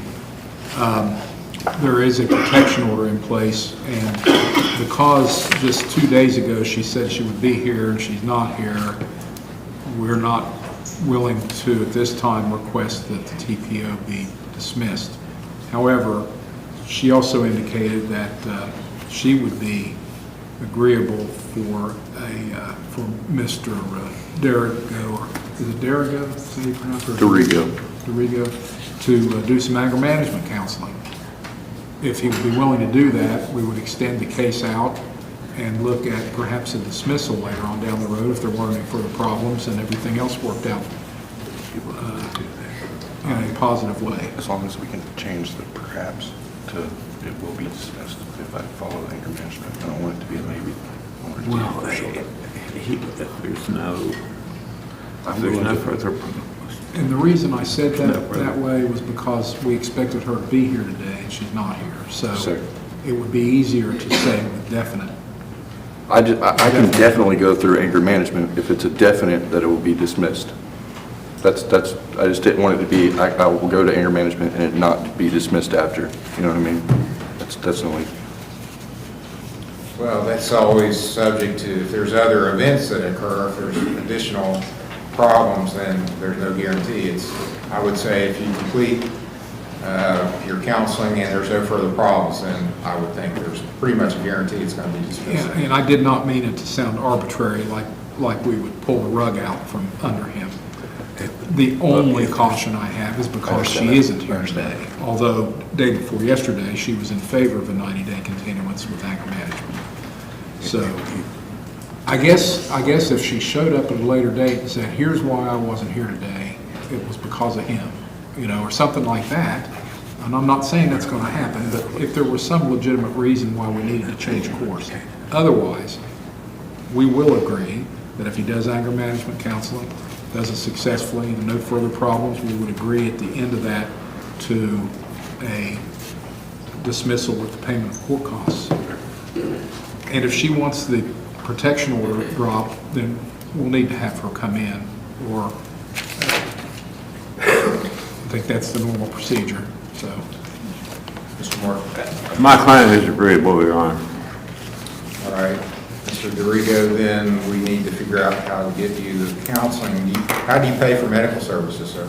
I don't pay. I don't have insurance, nothing. You can't get medical services. You No, don't have no. a medical card, you don't have health insurance? I used to work at Ashland O'Charlie's. It just shut down. I don't know if you heard about that. I did not. So like the last time I saw you in court, I had a job I was notified 4 hours before we closed down, and it hurt. I'm being transferred to Barbersville. Okay. But the schedule there is, it's not going to be the same amount of hours. So I was making like $200 to $300 a week. Now it's That'd be less. Yeah. You still live in South Point? So I'm staying with my buddy in Flatwoods because the protection order. Okay, but you consider yourself an Ohio resident? Yes, sir. You can get, sounds like he could be eligible for a medical card. All right, I want you to talk with Taylor. She'll get you set up for some counseling. And then we're going to go 90 days out, come back, and if that's been successfully completed, no problems, believe me, there's enough other cases to go forward. If you come in with that kind of record, your case is going to get dismissed because we got plenty of other people that don't do that. So just do what you're supposed to, and your case will go away. Understood. December 1st is the next hearing, Mr. Morford? I'm good then, Judge. December 1st, there's a time waiver then. So waived.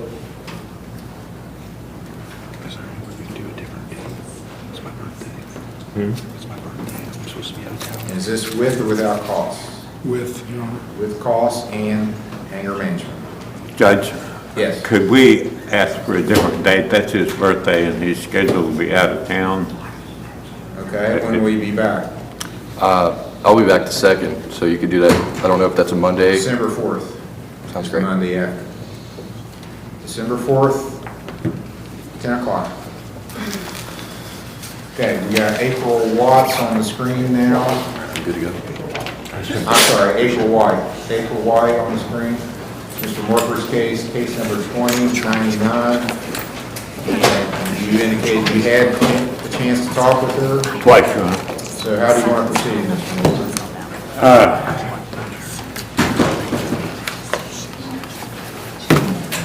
She left Ms. Reed, Your Honor, approximately 3 years ago amidst the beginning of COVID. She left against staff advice, as I understand it, due to health concerns for herself and also for children. I believe that the court's jacket reflects that she called in April 17th, maybe, 2020. And then she didn't show up. I think she did call in that day, and it was one way to, she was supposed to then call in again on May the 18th, and it didn't happen. And she, since then, Judge, has been cleaning house with her mother and is done with the old life.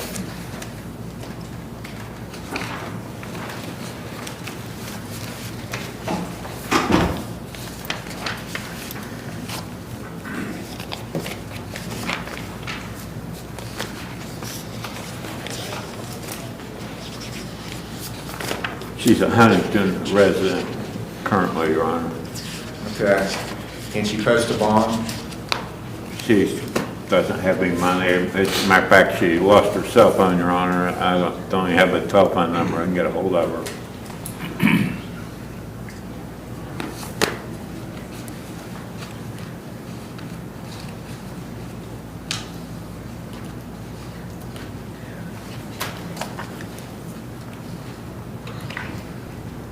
Well, I think at this point, she's going to have to post a bond to guarantee her appearance since she didn't appear previously.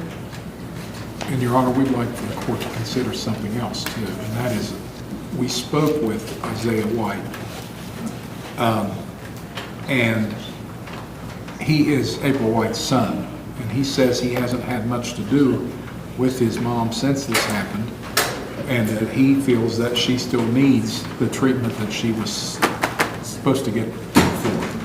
So we'd like to have her assessed too, to see where she stands. Okay. Well, I can't require her to do that. I guess the only other option would be to offer the incentive of going to treatment with an ankle monitor, since she left against advice before and has been out of pocket for 3 years. The only way I'd let her go to treatment is with an ankle monitor now with an OR bond. Otherwise, I'd make a $2,000. If she doesn't want to do that, it's going to be a $2,000 cash assured bond.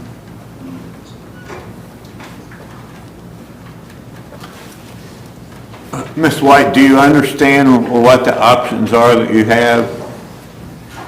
Yes. You would be required to undergo an assessment for alcohol and other drugs. I'm not sure if the state's asking for mental health as well. And if treatment's recommended, you would do that treatment to the end? You'd finish whatever the recommendations were, and then the state would hopefully agree to dismiss the charge?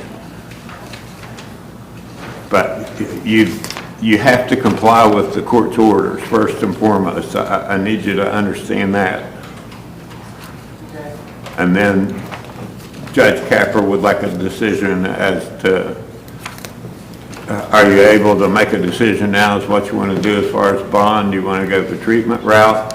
Or do you want to try to come up with a bond? Okay. Do you want me to get a hold of bail bondsman for you? Yes, please. How certain are you that you can post that bond, Ms. White? I am, I'm certain. Okay. Thank you. All right, bond's $2,000, cash or surety. I'll set the next hearing. What's your preference, Mr. Morton? Judge, I'm at your convenience. Whatever is best with you. September 15th. So you had to be back in the court in Chesapeake, September the 15th at 10 a.m., Ms. White. Yes, sir.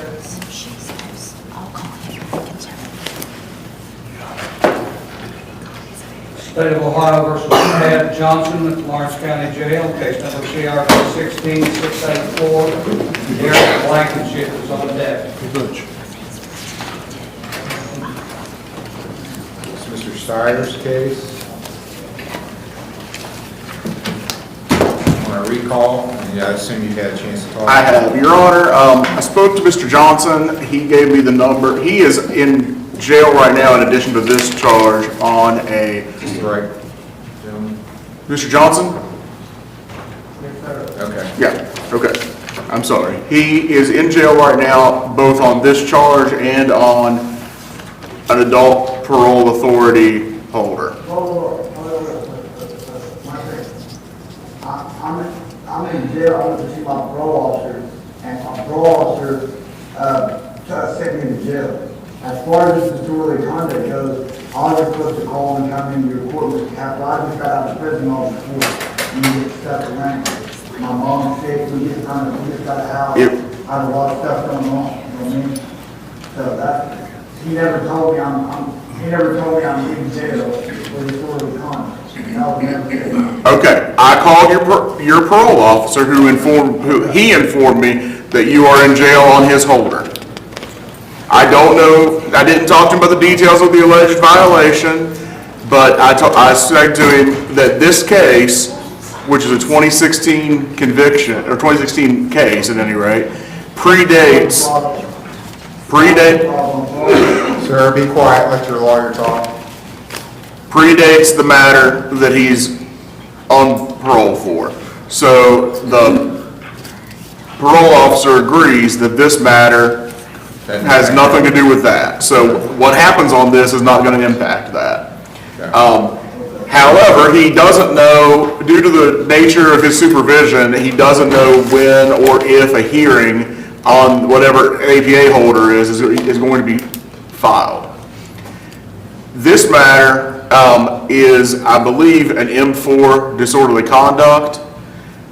It's several years old. I don't know if the state would be interested in, or I don't know I'm not sure how much time he had originally reserved. I'm willing to just finish it on time served. Then I think it's post-conviction. Yeah. Is it not? Yeah. Then I think that if you admit that your failure to appear, we would finish this by time served. Is that something you'd be interested in doing, sir? All right, I sent you to time served. Your case is completed by jail. So you'll just have to deal with your parole violation. Thank you.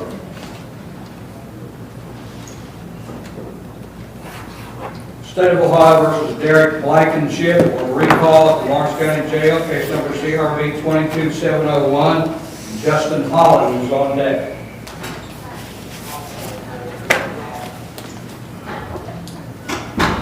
All right, this is a recall on Derek Blankenship. I think the state wanted to look and see what other charges there were. Yes, Your Honor, and he has, let's see here. He has charges that are pending in, it was on here and then it timed out. Common Police Court, and there's a holder on him for that. So, and it may end up being after we speak with Ms. Hankins that we decide that we won't pursue this charge, but we're not willing to do that today, especially since he's in jail anyway. So we're not opposed to an OR bond. Do we need a protection order on this? They said she's there, they're talking to her prison lawyers, so she don't know the person. That's Okay.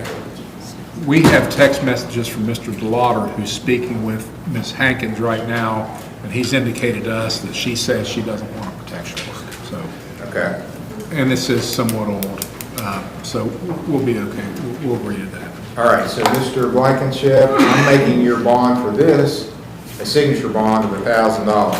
Now, that's not going to get you out of jail, or it shouldn't, but we got to communicate Yeah, I'm not going nowhere.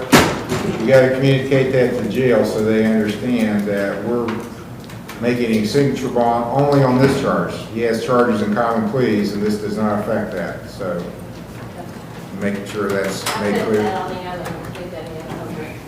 All right, and Mr. DeLauder is going to represent you, I take it. So I'm entering a not guilty plea on this charge, and I'll set it for a hearing September 22nd for a pretrial at 10 o'clock. So let Mr. DeLauder know that you have a pretrial coming up in this court. He'll need it. If he wants to change the hearing date, he can do that and let you know. Yeah, they probably would. Eric Ferris. Kevin Conrad. State of Ohio versus Justin Holland at the Lawrence County Jail on a recall, case number CRB 23530.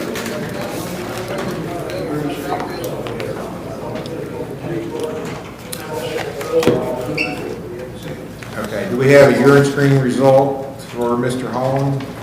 I have a journal. Okay.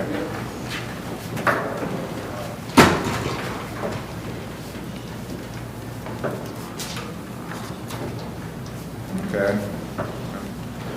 What I was afraid of.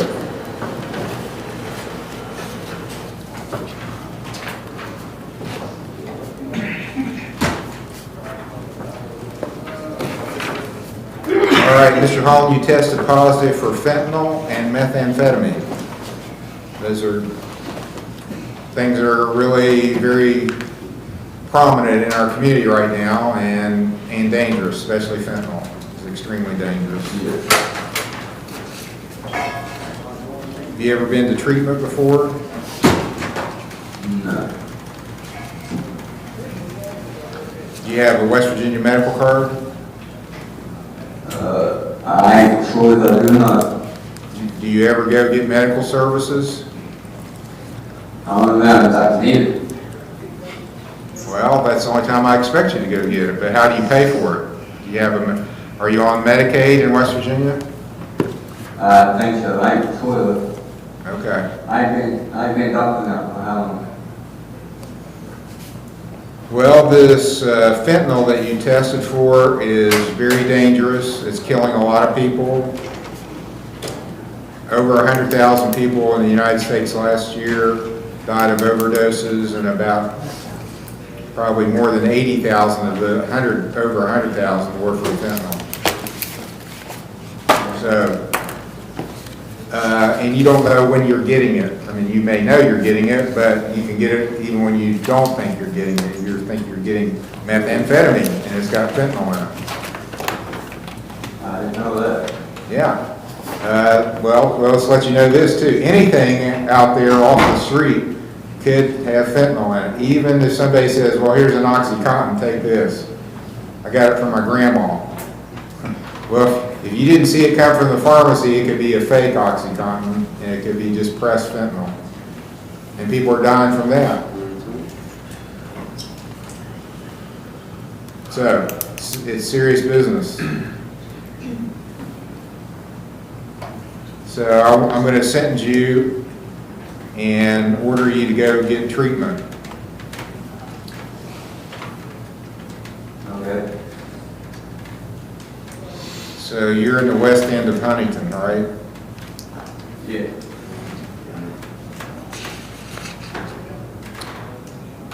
Do you have a car, or how do you get around? Walk. Is that how you got to Walmart? How did you get to the Walmart in South Point? One of my buddies dropped us off to do grocery shopping, and he's supposed to come back and pick us up, and then they show back up. Well, let me ask you this, did you want to get arrested at Walmart? Because I've been told that people with drug problems go there because if they shoplift and get away with it, that's okay. If they get stopped, then they get sent to treatment. Because if you want to get stopped for shoplifting, go to Walmart. I don't know why people go to Walmart. Because there's tour detectives and cameras, and they're set up to catch people, and they catch a lot of people. So, That was a stupid mistake. well, a lot of people are doing it right behind you. I don't know how many we had today. That's the place to go get caught. And if you got a drug problem, then I'm going to order you to go to treatment. Yeah. And that's what you need to do, because you're playing Russian roulette every time you take fentanyl. You know what Russian roulette is, I guess? Yeah. Okay, well, it's your life. And I want to give you the chance to get off of it, but there's a lot of places out there that can help you. Yeah, I'm going to. You want to talk to him? Or? Leslie was gonna talk to him and assess him. She could always switch his insurance over. Okay. Over to that. All right, I'm going to have somebody call down and talk to you about getting treatment, and then I'll have you back out after that's happened.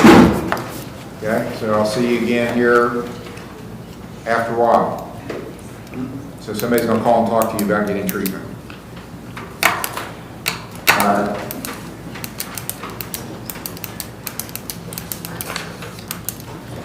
State of Ohio versus John Cronin at the Lawrence County Jail. Case number CRB 23-244A and B, TRC 23-431 A, B, C, D, and E. All right, this is Mr. Morford's case. You wouldn't know it was set for today. In a pretrial on May the 5th of this year, and it's alleged that Mr. Cronin did not appear. Warrant was issued May the 12th, and he got arrested on that warrant. All right, Mr. Cronin, your attorney is here. Mr. Morford, guess I should let you talk with him, see if he has any explanation for his non-appearance.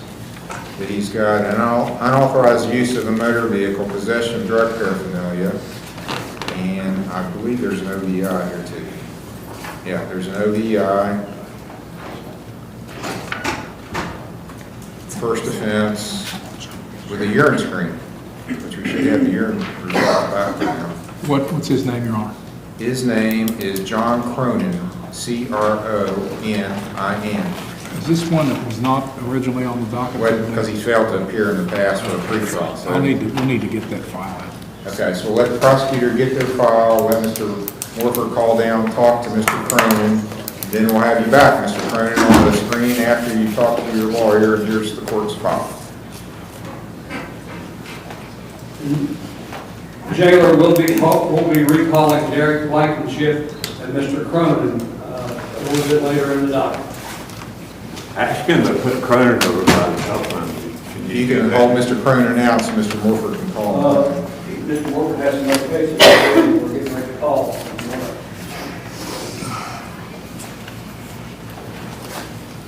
State of Ohio versus Damian Fox, case number CRB 23-307A and B. Damian Fox should be here.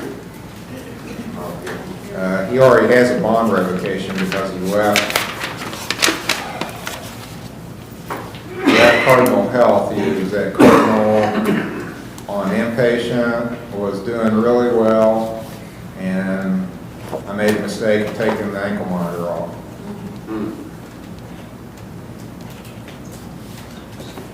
So, and he hasn't appeared today. This was his regular hearing date. So I think there's already been a warrant for hasn't been, should be issued for Mr. Fox. Thank you, Your Honor. State of Ohio versus Zane Smith, case number CRB 2340. This is Mr. Morford's case. It's my understanding he's half now. Yes, sir. How's that going? Pretty good, how are you? Good. Yes, go ahead. You're doing. Oh, sorry about that, Your Honor, I didn't hear you, what was that? I just said, how's it going at PATH? Oh, it's going good, I have a letter here for you today. Good.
Okay, so we're just getting started. Yes, At least sir. they will engage with the court. Pat. Absolutely. I've been pretty impressed with what they've done with other people. So I like it a lot so far down there, it's definitely a different experience in Shawnee, I didn't enjoy my time there. They're very uncooperative, at least with the court. So Shawnee, I'm talking about. Yeah. Okay, so let's just go on and maybe come back in a month and see how things go. Okay. Mr. Morford, you agree with that? Agreed, Judge. October 6th? That's good with me. Okay, next hearing will be October 6th for pre-trial at 10 o'clock. Okay, thank you, Mr. Smith. Thank you, have a good day. Is that, do you want your report back, or it's in the court's record? What is it? Do you want that report back, or you want it? No, it's fine. Thank you. You're welcome. State of Ohio versus Christopher Workman, case number CRB 22614. Hey, Bruce.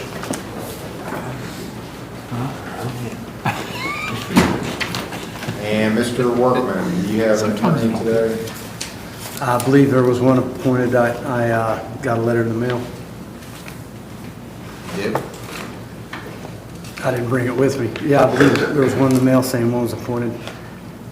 I think you're mistaken on that. I may be. Are you asking for a court-appointed attorney? I'm not. I think that he's not going to show up, and we're trying to deal with it. Like I said, it was a family matter, and I think we're trying to deal with it through the family.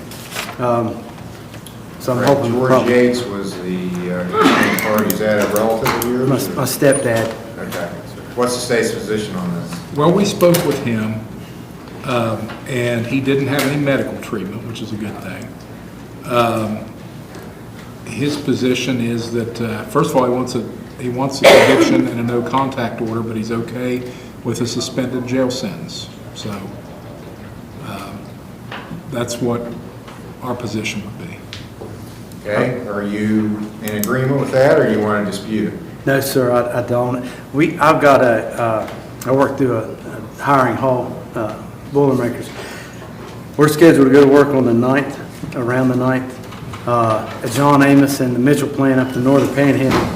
And I'd just like to be able to go to work come around the 9th, guys, and get this plant if we could. Well, that's fine, but we'll have to, I mean, if this is going to be scheduled for another hearing, but you'll have to appear. I'll try to work around your work schedule. When will you be back? Well, like I said, they'll be hiring around the 9th, maybe a month or two after that, usually. But if I have to come back for a day of court, I will, but if, maybe around the end of September or beginning of October or something, whatever you guys come up with. Be fine. I'll set it for September 29th. So the state's not willing to dismiss this, so you got a choice of either hiring a lawyer or, sounds like if you're working, you feel like you're eligible for a court-appointed lawyer? Well, when I get back to work, I'm eligible now, I'd say. I don't have any income coming in, but... Well, do you want me to consider you for a court-appointed attorney at this point? Yes, please. I have to determine your gross annual income, so do you file an income tax return every year?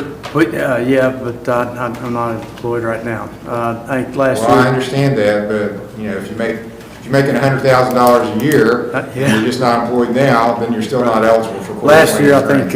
Last year, income tax was 16 grand, I think. Your gross was 16,000 last year? I believe so, yes, sir. And you haven't worked for a while? No, I haven't, not since last year at Gavin plant, no, I haven't. All right, I'm going to appoint Mr. Smith then, Roger Smith. You would be eligible. You'll have to fill out an affidavit that verifies your income. Your Honor. Yes, Mr. Healdman. Sorry, I didn't mean to interrupt, but I just want to make sure that I had imparted what our offer would be so that he knows that and Mr. Smith knows that.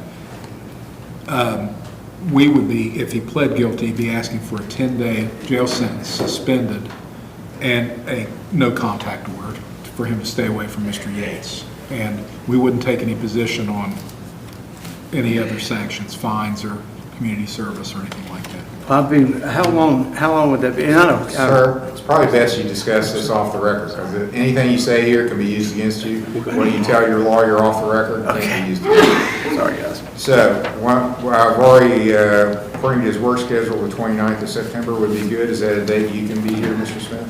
I believe it is the 12th September. Yes, I'm here 29th September. All right, September 29th is the next hearing, 10 o'clock for a pretrial. Thank you. Talk with Mr. Smith. Thank you, Judge. You're welcome. State of Ohio recalls John Riggs, case number CRP 23528.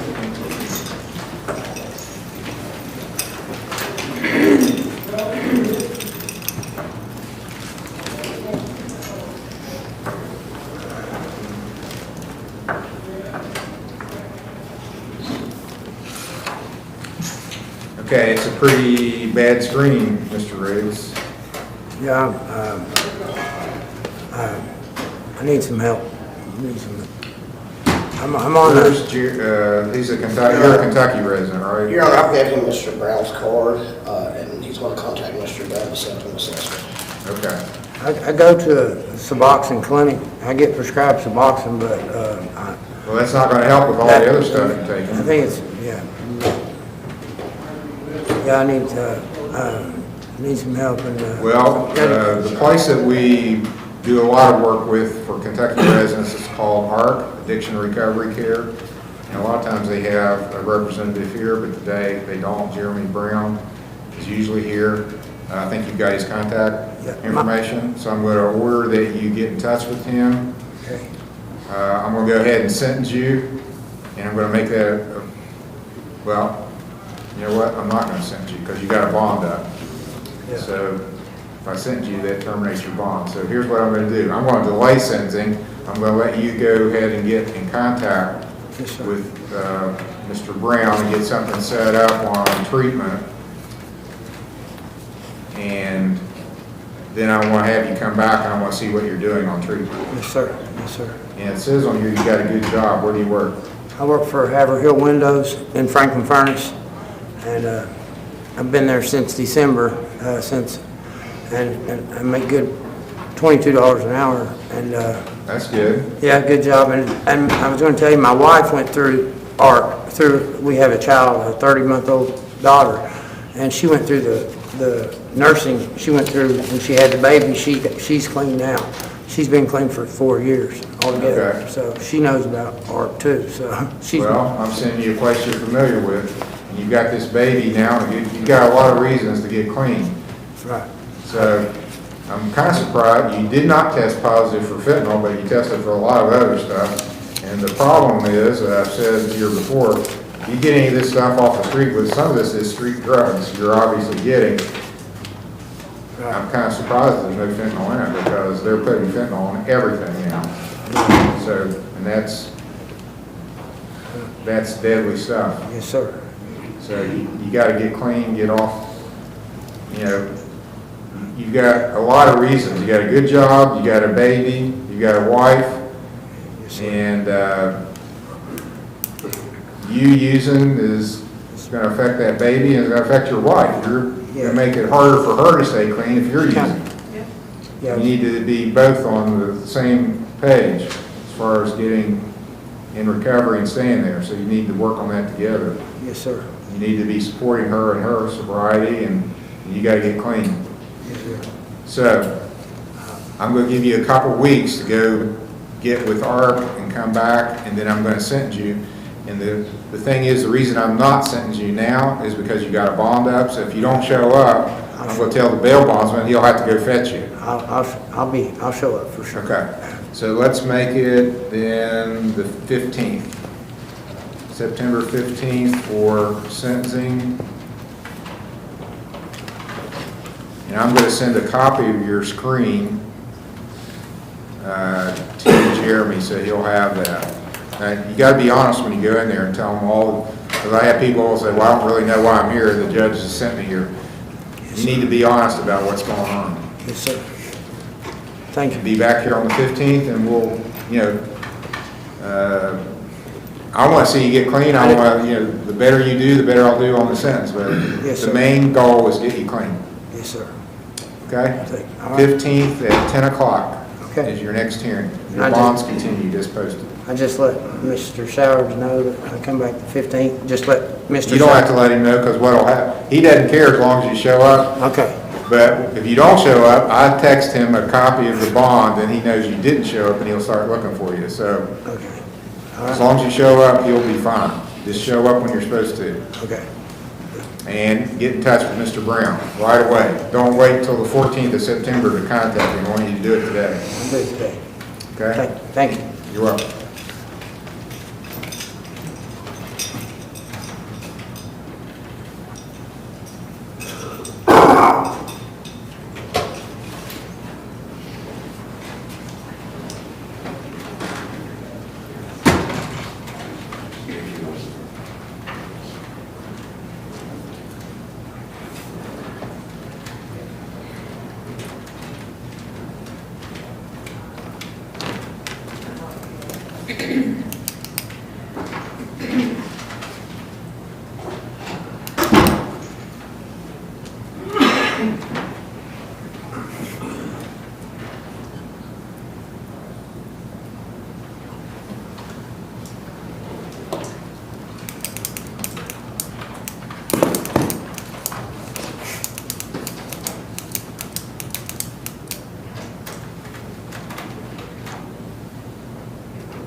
State of Ohio recalls Cassidy DeRigo, case number CRB 23487. Cassidy DeRigo. I'm pretty sure he left. Requested the prosecution. He left. Okay. This is Mr. Morford's case. I think Mr. DeRigo's already left. It was set on a 90-day continuance. Yes, and we wanted, if the court recalls, this young lady hadn't been here, and she indicated she would be. Apparently she was and didn't hear me call for her. So let me, if I may, speak to her for a second.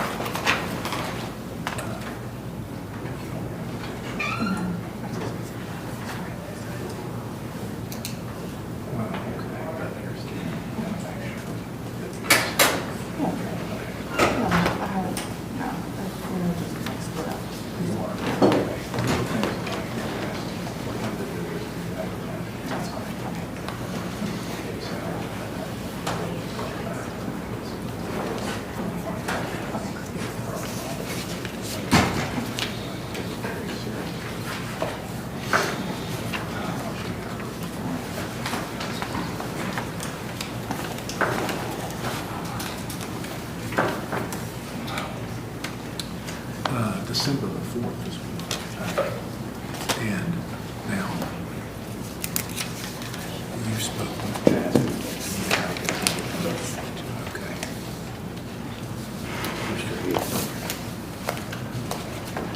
This is Cassie DeRigo. Does she want to drop the protection order? She does, Your Honor, and I discussed with her the other things that we had proposed, the anger management counseling, and coming back on December the 4th, and I believe she'll say that she's in agreement with all those things. And no one's pressured you to drop the protection order? Okay, it's your request, ma'am. This is on Cassie DeRigo, 23487. I'm dropping the TPO protection order. He's coming back December the 4th, and the state's promise if there's no further problems and he completes an anger management course, they'll dismiss the case with him paying court costs. You're agreeable with that? Okay. You're welcome to be here at that hearing, or if you feel like he's not honoring what he's supposed to do, if you want to report that to the prosecutor before then, we can try to speed things up and get him back in to make an adjustment. Okay. Thank you. Thank you. Thank you, Your Honor.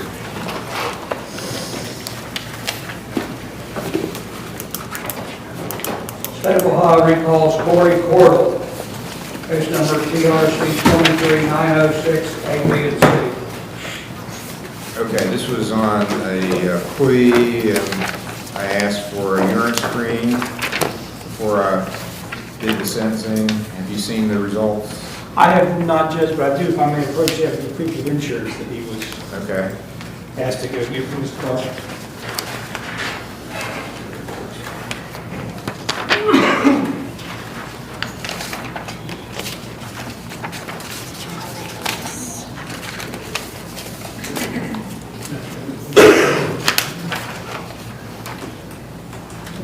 Your Honor, I've now seen the urine screen results. My client indicates he just started at the Huntington Treatment Center, the methadone clinic there in Huntington, Monday? Yes. Just this week. I understand maybe why you would do that, but I don't think it's a good choice. Like I can't I've tried detoxing other ways. It's just. Well, there's other choices that, and to tell you the truth, I said this before, I hope I'm not going to get sued by Huntington Treatment Center, but they just pass out methadone, whatever you want, they'll give it to you forever. They do no counseling that I can detect. There's no effort to help people other than just pass out methadone. So I think there's a lot better options. It's better than fentanyl. Well, it may be better, but there's, that there may be, it may be better than what you were doing before, but there's better options than that. So that's why I want to see you get clean. And there's medically assisted treatment other than methadone. You tested positive for fentanyl, and you probably heard what I've said about fentanyl. Yes, sir. So that is an opioid. It's a synthetic. It's very dangerous. It's 50 to 100 times stronger than morphine or heroin. And you're just trusting the people that are cutting it. They're cutting it way down. But, I mean, we're not talking about scientists or chemists or anything. We're talking about people doing it in a garage or a warehouse somewhere. So you're putting your life in those people's hands. And a lot of people are dying because of it. So you are a West Virginia resident. Yes, sir. Are you working? What's going on with you? No, sir. Not at the time. Okay. You got secure housing? I stay in between my fiance's mother's and her father's house. One's in Proctorville and the other's here in Huntington. Okay, well, maybe we need to get you some secure housing and get you cleaned up, because I don't know, but if my daughter's fiance was using fentanyl, I probably wouldn't like him hanging around my house until he got clean. Fair enough. Right? Do you have a medical card? Yes, sir. West Virginia? Yes, sir. Taylor? Okay, I'm going to refer you to Taylor for an evaluation. Let's do a little mini assessment, have you come back, and we'll decide how we're going to proceed. So she's out in the lobby waiting on you.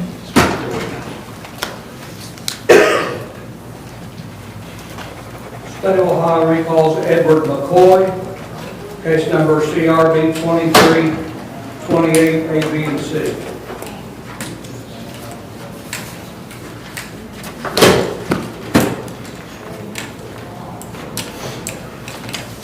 Edward, you were doing so good. Yes, sir, but the only thing I've been taking is my cold and flu medicine. I don't know how that comes. Your cold and flu medicine has methamphetamine in it? I don't think so. It's Tuesday, but I haven't been doing that. What came up?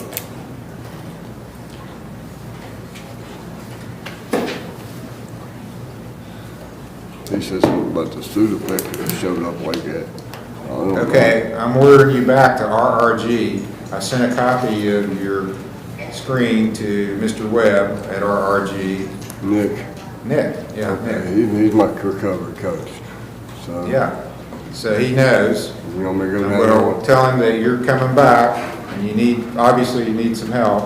All right. I'll go down there when I leave. You were doing so well.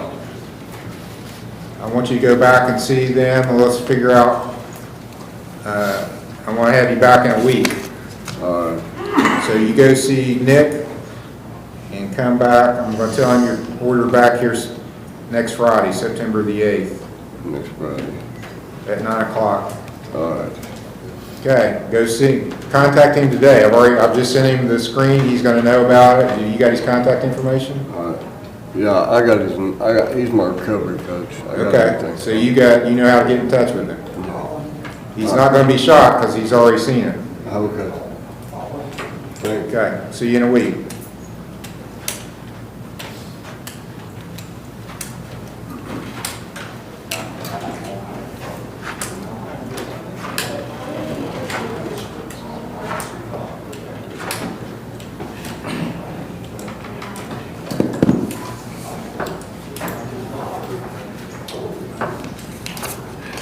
State of Ohio recalls Justin Holland at the Lawrence County Jail, case number CRB 23530. And John Cronin is on that.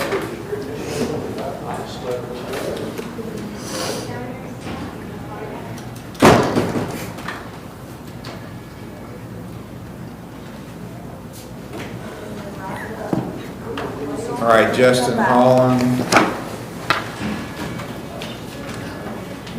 All right, Mr. Holland, you tested for fentanyl and methamphetamine.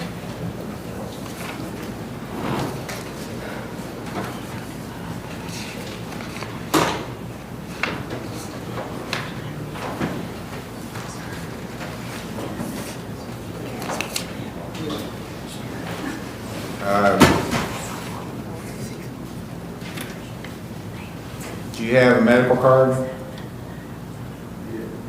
from West Virginia?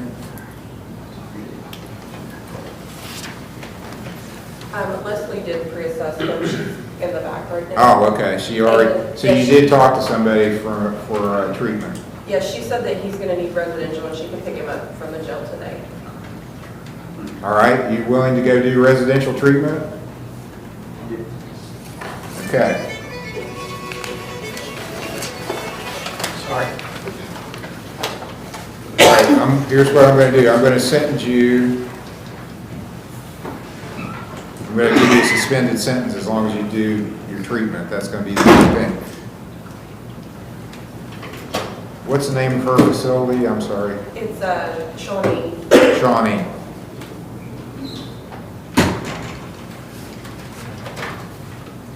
All right. $100 fine. I'll suspend the fine as long as you complete treatment. Order you to pay the court costs. 180 days in jail. So I'm giving you 6 months in jail, but I'm going to suspend all of it on the conditions you complete residential treatment at Shawnee. You're going to be released to them for inpatient today. And then I'll set a review hearing for you in a month. So let's make it October 2nd. And they'll transport you. You don't have to worry about getting here. They'll bring you. It's just a hearing for me to check and make sure you're doing what you're supposed to. Any questions? Okay. Have community service. Yeah, let's do 5 days of community service. Oh, I forgot the most important thing. Your order to stay out of Walmart. That's tough to take, but that's the thing. I don't know how they're still in business. I've ordered thousands of people to stay out of there, but somehow they stay in business. Okay, I'll see you on October 2nd. Take advantage of this and get clean. State of Ohio recalls John Cronin in Lawrence County Jail, case number CRB 23244A and B, TRC 23431, A, B, C, D, and E. This is Mr. Morford's case. The allegation is that Mr. Cronin failed to appear for a pretrial May 5th. The warrant's been outstanding since then.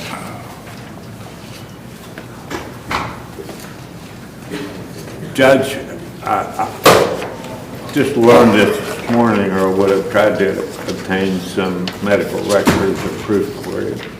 He informed me that on May 12th of this year, he was involved in a serious ATV accident, was treated at Grant Hospital, had some kind of procedure to reconstruct an ankle, was in a medically induced coma for a couple of days.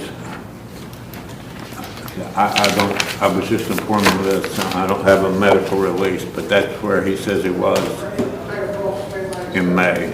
Did he turn himself in to authorities, or was he arrested on warrant? I believe he drove, Judge. How'd you get picked up, Mr. Cronin? I was arrested last night. What were you doing? Going to drive me to see my lady. Well, he's gonna, one, I'm ordering, he had a $10,000 signature bond, so that's ordered for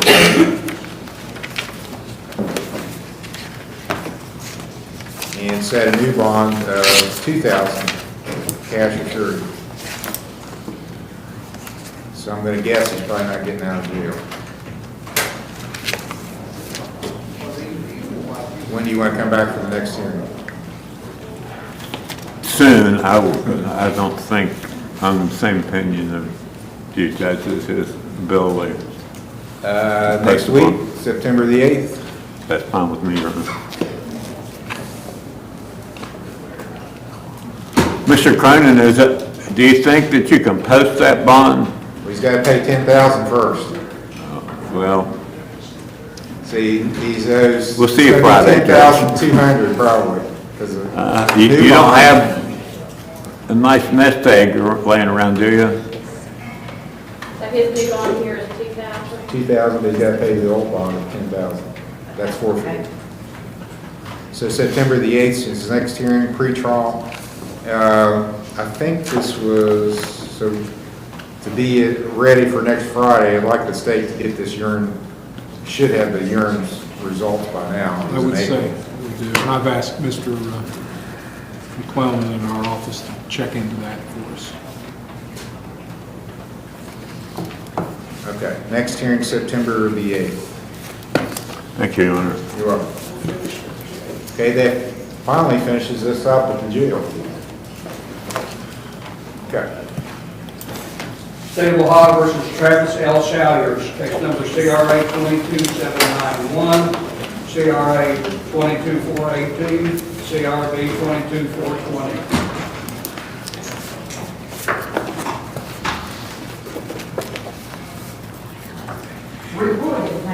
May I approach, Your Honor? Yes, this is Mr. Morford's case, preliminary hearing.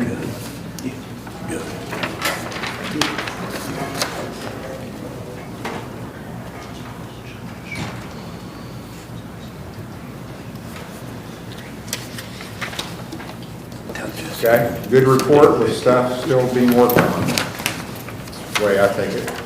Yes, Your Honor. Agreed.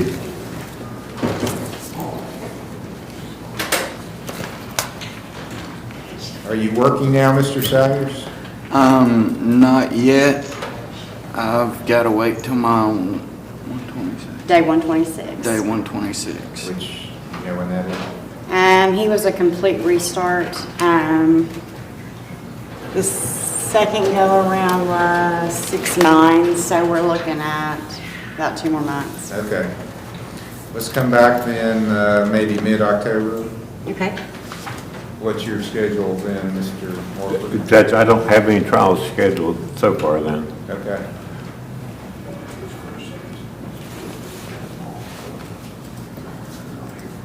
And if somebody tries to schedule a trial, you're going to say, well, wait, I've got something in municipal court that day. Yes, Your Honor. Okay. You got it. October 16th. Thank you, Your Honor. Public hearing. Thank you, Judge. Good job, Mr. Sayers. Keep it up. Thank you. State of Ohio versus Melissa Dempsey, case number TRC 21-1044, CRB 21-291.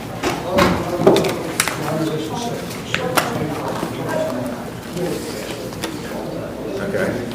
Your Honor, if I may, this is Mr. Thompson's case. I noticed it on the docket and contacted him because I hadn't seen him here today.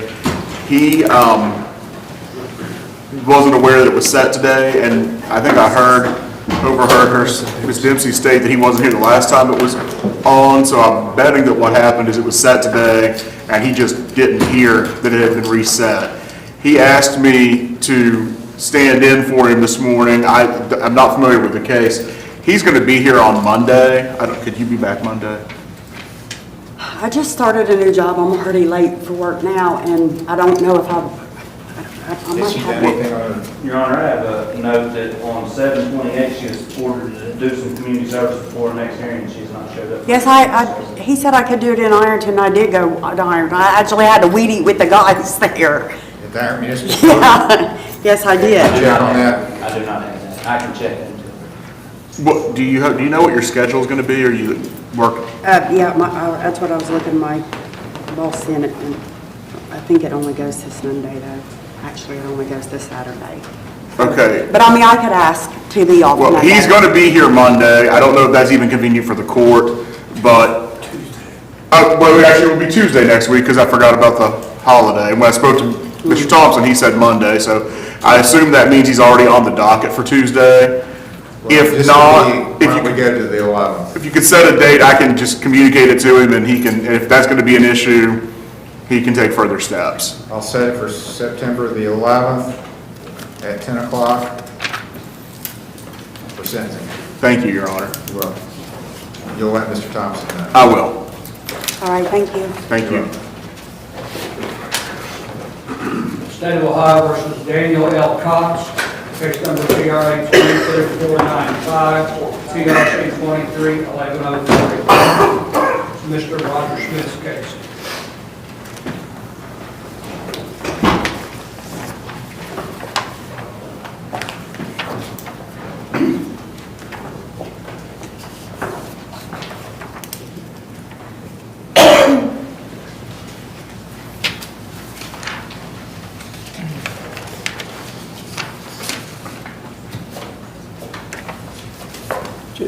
This is a case that it's a felony and an OVI. My understanding, to speak with Mr. Hield, is if my client were to plead no contest to the OVI, that they would agree to hold the felony in abeyance, let him complete treatment. You're in treatment now, right? Yes. He's just started treatment, and then we would come back for sentencing at a later date and hopefully take that treatment into account as opposed to isn't the necessity for the 3-day school. But that's my understanding what the state's position is, and my client's one that are no contest plea today to the OVI and delay sentencing.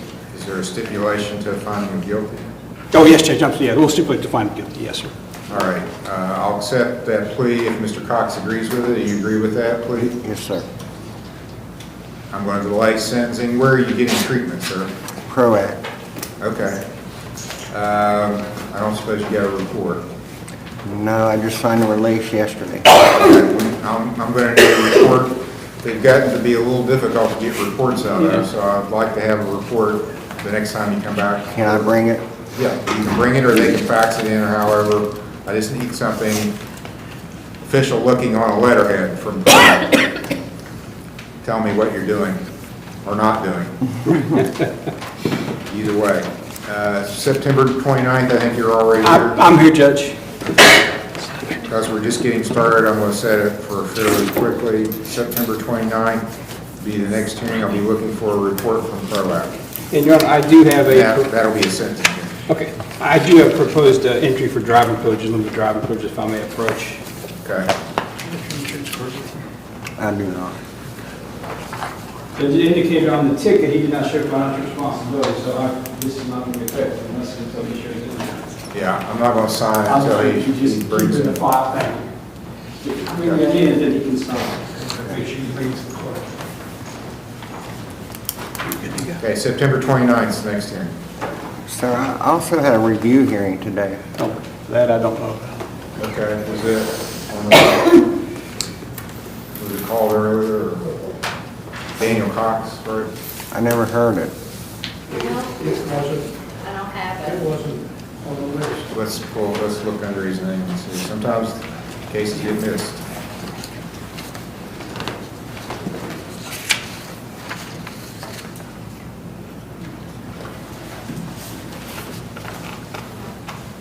Okay, you did, on a theft offense. It's an old case, right? Yes, no, 8, 0. What, have you done anything on it since the last hearing? No. Okay, why not? I just was supposed to do it today. I'm sorry, I didn't hear what you said. I was supposed to pay it today. Well, you got community service to do too. I never knew that. It's right on the judgment entry, 5 days of community service. There's restitution to Harold Maynard. Mm-hmm. Do you have a payment on that? I will at 4 o'clock. Well, I think we're going to be here at 4 o'clock. It's probably the only court in session today anyway.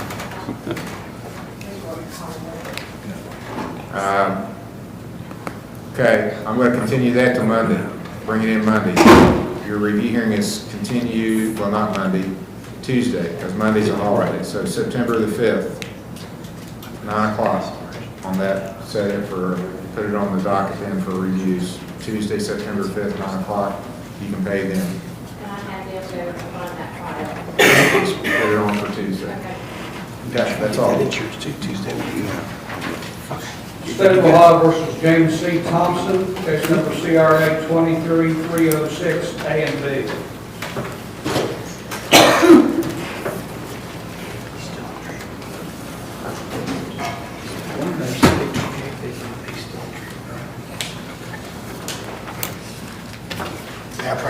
Yes.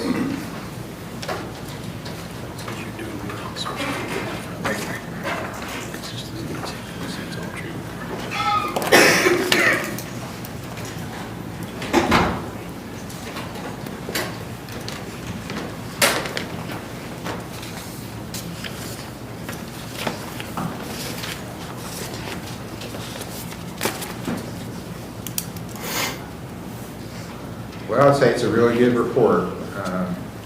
It is. Mr. Thompson's compliance requirements include, well, that's not the one I want to read, but it will. Mr. Thompson consistently meets and exceeds all treatment plan requirements. That's really good. Yep. Meets and exceeds, so you're going above and beyond, so I like that. Good job. Thank you.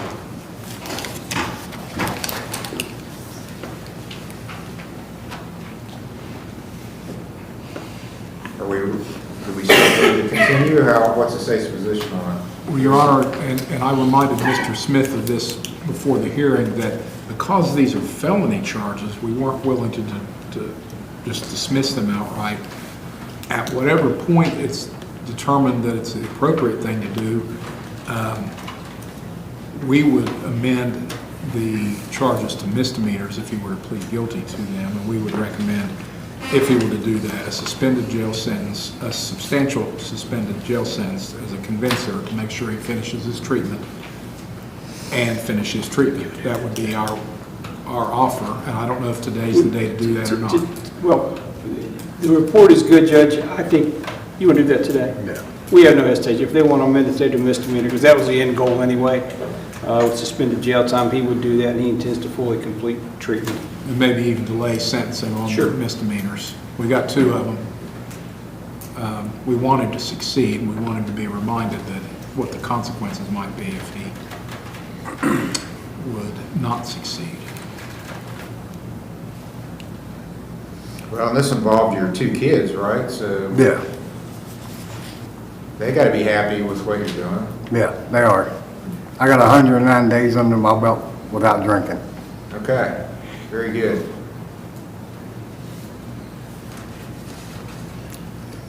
All right, I'll allow this to be amended to a misdemeanor. And one thing I want to make sure you understand, because I think this was already the case because you had a prior conviction in the past. Yeah. That if you get another charge, it's probably going to be a felony. It's not going to be a misdemeanor. Yeah, I understand that. You understand? Yes. So, well, yeah. There's 2 of them. Okay, there's 2, an A and a B, make them both M1s. So it's going to go on your record, and if you get another one, it'll be enhanced. It's, I mean, almost automatically it's going to go to a felony. Okay. So the best thing is, don't get any more. No, I'm not. Okay? And it sounds like you and alcohol don't mix. No, I don't. That's why I quit. So that's the first step, is realizing that. Yeah. And then making an adjustment so you don't put yourself in a position. Okay, I'll allow the amendment to misdemeanor. Is there anything you want to tell me before I finish it? I just want to thank you all for showing me the way to change my life. Thank you for taking advantage of the opportunity, and I hope it makes a difference to you and the rest of your family. Okay, I'll impose a $100 fine, order you to pay the court costs, 60 days in jail suspended, order you to complete counseling with RRS. There's no protection order or anything requested. No, Your Honor. 2 years of level 5 probation. So I'm not going to have you coming in other than for a review hearing. Okay. And you've done well, so I'm going to set one down the road. I'm going to make it November the 10th. So once you come back then, I'm just going to check to see that you're doing what you need to do with RRS.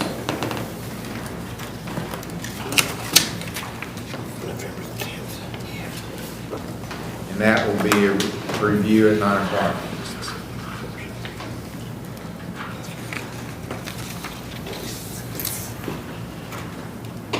And now, same sentence on both cases.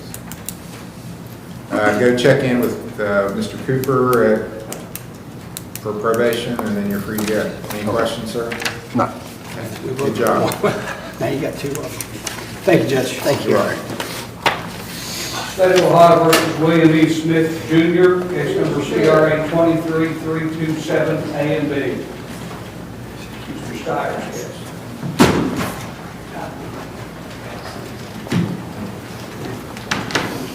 Okay, this is Mr. Stiers' case.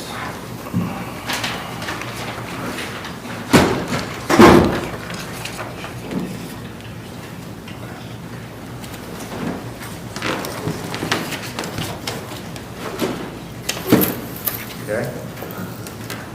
Sounds like there's progress, but still stuff to work on. Yes, Your Honor. So come back in another time frame. Your Honor, Maybe mid-October. October, I'm here the 16th. That's fine. October 16th. Thank you, Your Honor. will be the next Thank you. one. Good job. Keep working.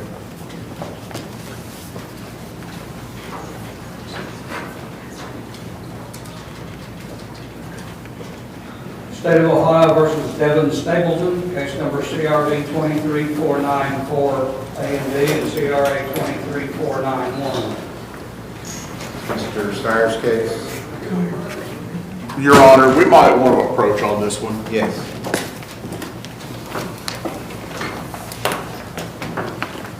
Can you fill out that?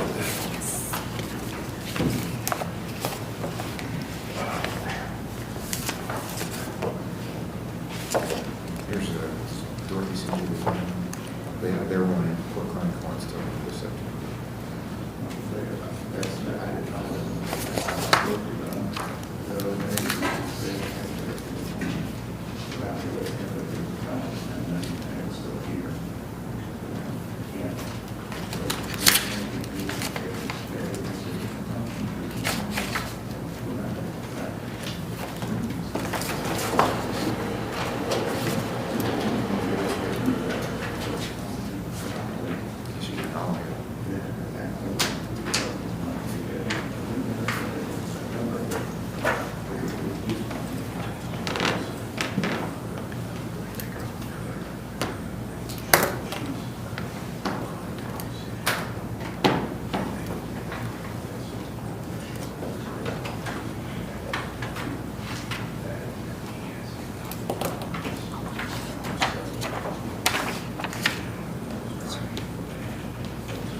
Since everything's on the table for you, sorry.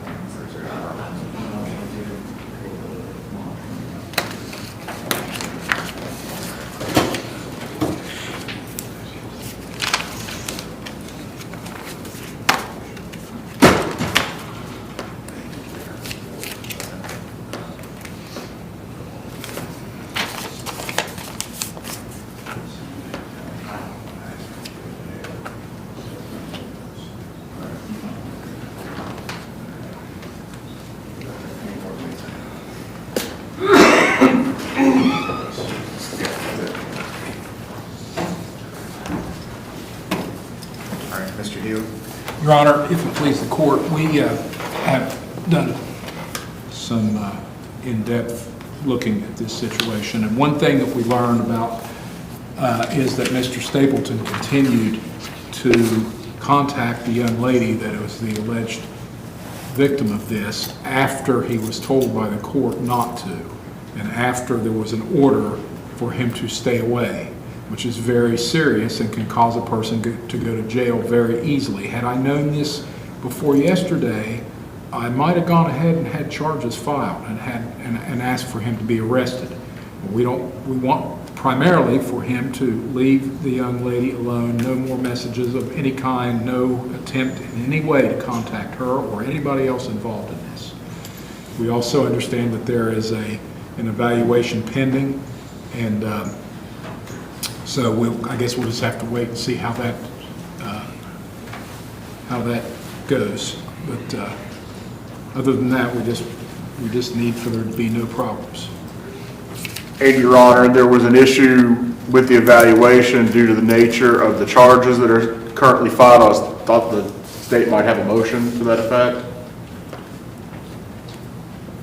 I mean, we can nolly that charge with the right to refile it if that is a sticking point at this point. I believe that is a sticking point, and I recognize, and I'm not sure. Can we even get the evaluation done then if there's no charge pending? No, there's a misdemeanor pending as well, I believe. Is there not? There is a CRB case number. I think we can have, let me look at it. 2494A and B are misdemeanors. There's aggravated menacing, and then there's an assault.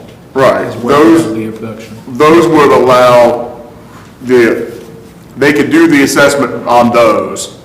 And should this end up not being something we can handle here ultimately, a nollie would not stop the state from refiling at a later date and taking it on to the grand jury if they needed to. Your Honor, This would allow us to move forward on an immediate basis. Does that message from court clinic indicate that they can't do evaluation as long as that charge is pending?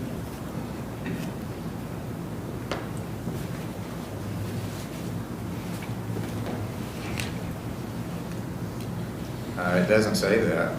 It doesn't even mention the fact that there's a difference in the charges. I mean, it really makes no sense, but why they would take that position. My understanding, and I think, what is the date on the email, Your Honor? August 21st. So I'm not sure if that's before or after I spoke to court clinic on the phone. What they told me is basically that if there's a felony pending, they don't want to do the evaluation Until there's an indictment. And I said, well, I can't take him through this process when I don't believe when I have a question of competency. So I can't go forward. They said, well, we can't do anything about it if we find him not competent. There's nothing we can do because there's not an indictment charge on us. No, charges are filed.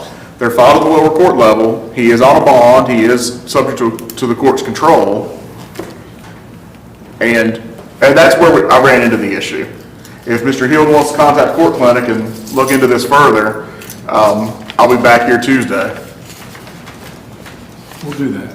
Well, actually, it might be better to do that Friday than Tuesday, simply because I don't know what time we'll finish here today, and I assume they'll be closed Monday.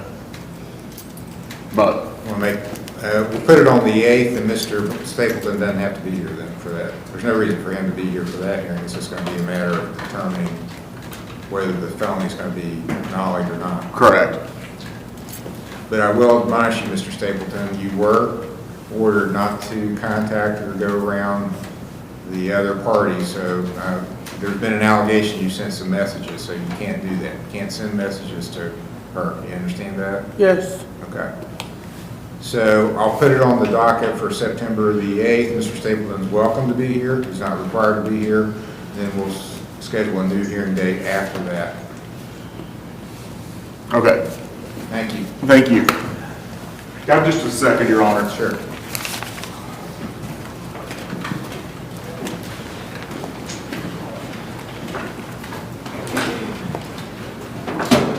State of Ohio versus Taylor Bryan, case number CRB 23-112, CRB 20-112. Taylor Bryan.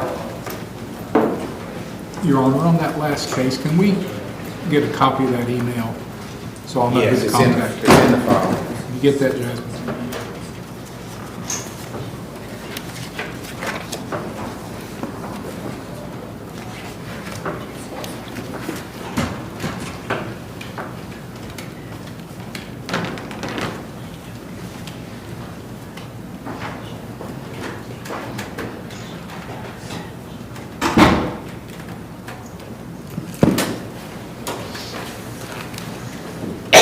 All right, this is 23-112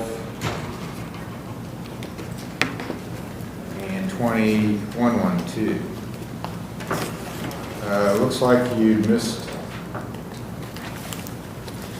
a hearing on August 25th Friday. on a theft offense. So you have done 1 day of community service since the last time you were here. Yeah, and I paid $20 today. I do see that.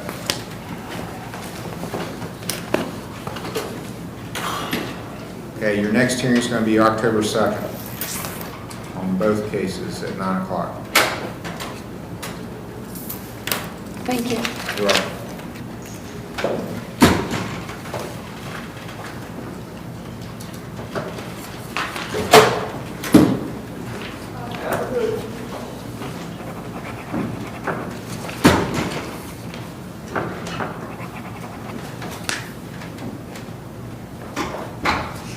State of Ohio recalls William Gullett, Case number CRA 0972.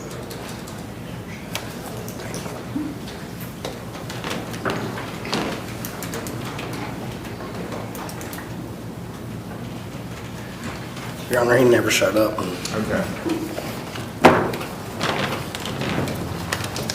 He's out, he's working, he's on outpatient, right? Yes.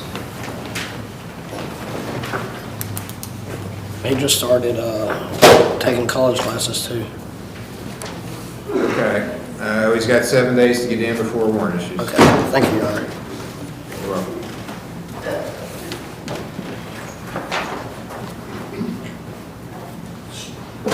State of Ohio recalls Joseph Edens, case number TRC 21-1918. Joseph Edens. Not checking. Joseph Edens.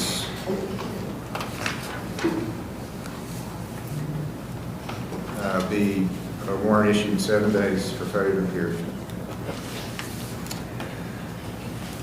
What? He's with Nick. That's what I I was took thinking. him there. Oh, okay. So he's already there? Yeah, I took him there a couple weeks ago. Well, so we need a report from them. Okay, yeah, he's the bicycle guy, right? Yes.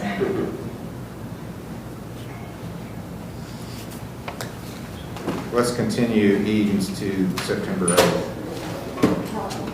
He used to be a Golden Glove boxer, Judge, Is that right? back in the day. So I'm texting Nick. What's his case number? 21-1918.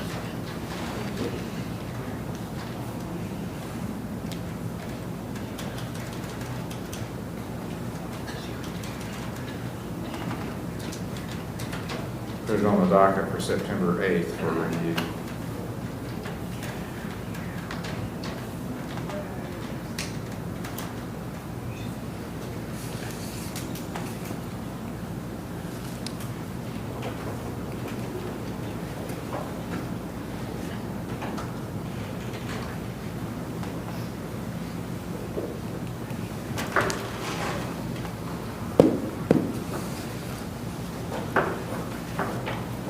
State of Ohio recalls Corey A. Cordell, case number TRC 23906, A, B, and C.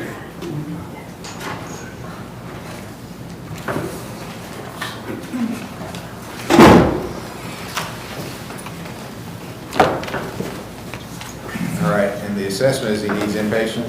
He does, but he is very resistant to coming off methadone and does not want to do treatment. I spoke with my brother.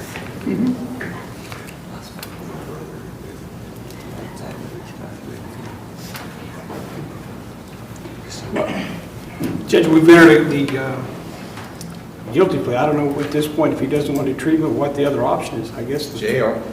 Jail's an option. 3-day school jail. It's a 3-day school. It's It's a 3-day school. It's a DUI school. It's unfortunate. You need to do the treatment now, because I'm not going to give you 3 days in jail. It's going to be a lot longer. You're risking your life.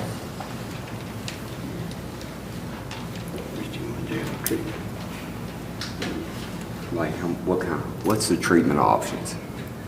Inpatient, well, residential. It is residential. For how long? 6 months. I'll consider try. I'll take it day by day. I mean, I'll take you today. Okay. Okay, so we're willing to do it? He's going to go today, It's a Judge. smart play. I agree. Give it a chance. Wait till your brain needs to clear up a little bit before you make some long-term decisions about what you're going to do. Just try this and give us a chance. Okay, on the OVI, I'll impose a $500 fine and I'll suspend $125 if you complete treatment, so that takes it to the minimum. Where you pay the court costs. Your license suspension will be 6 months. 180 days in jail, all suspended, on the condition you complete treatment. 5 days community service. If you complete treatment, you don't have to do the 3-day school. Inpatient treatment. Review hearing, September 15th, 2 weeks. Thank you, Your Honor. Thank you, Judge. There's some other, wait a minute, there's some other cases. He's got a B and a C, I think, too. Yeah, he didn't have a driver's license, driving under suspension. Oh, yeah, they were suspended for 3 hours. $50 fine. And then on the expired plates, $30 fine. See Mr. Cooper, go with, are you taking him or no? I'm going to have someone else come pick him up. Okay, we'll get transported here in a few minutes. Thank you, Judge. Thank you, Your Honor.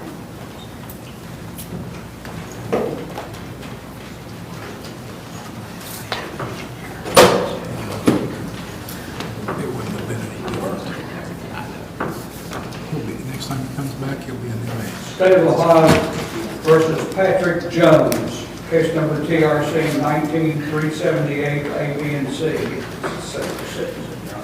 It's on a sentencing docket today. Mr. Smith's the attorney. Yes, Judge, I was 4 years ago. I'm not sure where we are at this point on sentencing. Well, it's actually more like a review. Okay. He had a bond up is what happened. I see. He got picked up on a warrant, so he's supposed to be with RRG. This is the third one of their clients that were here today with no reports. It's like, what have you been telling me?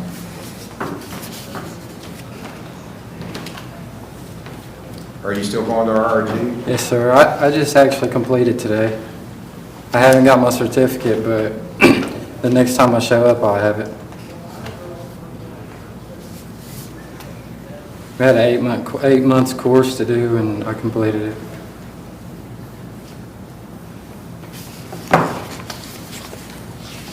Okay, you have community service and fines to pay. I'll pay all my fines today. What about your community service? I need to start doing that. Okay, when? When are you going to come out? I'll come tomorrow. Okay.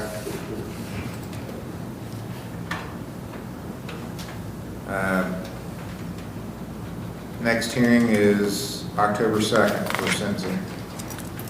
Thank you, Judge. Thank you, Judge. You're welcome.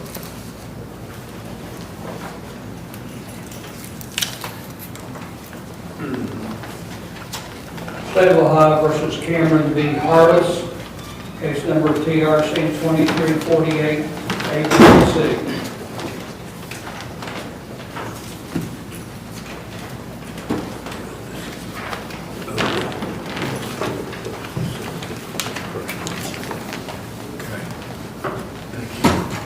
Yeah, approach her over. Yes.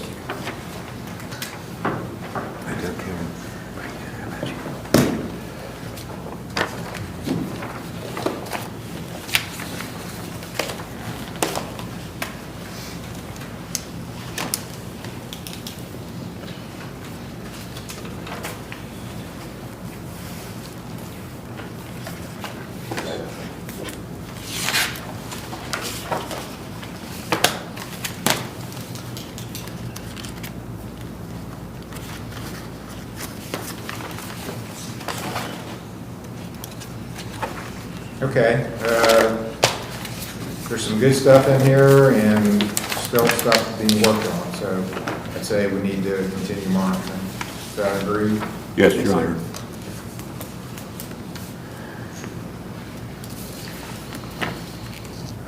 October 6th for sentencing.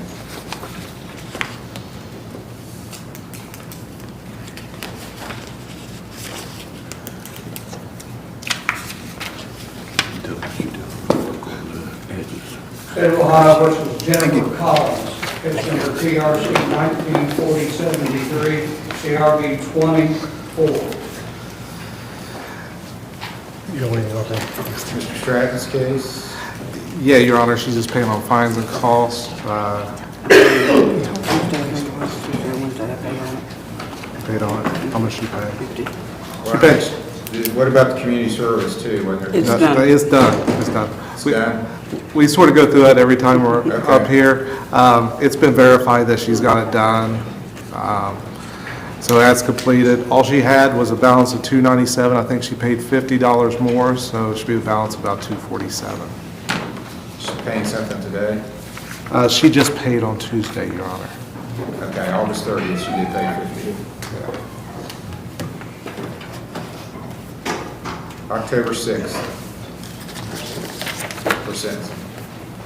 10 o'clock. Thank you. October 6th. All right.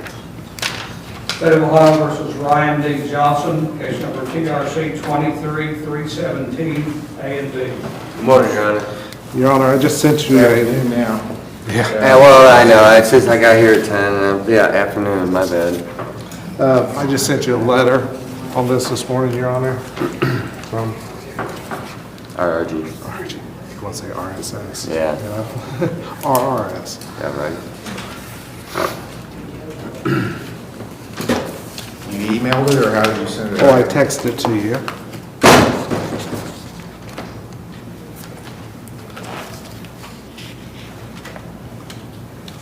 Oh, sure, hope it went through. No, he's one of the few that got a report. Because I asked for one. Yes.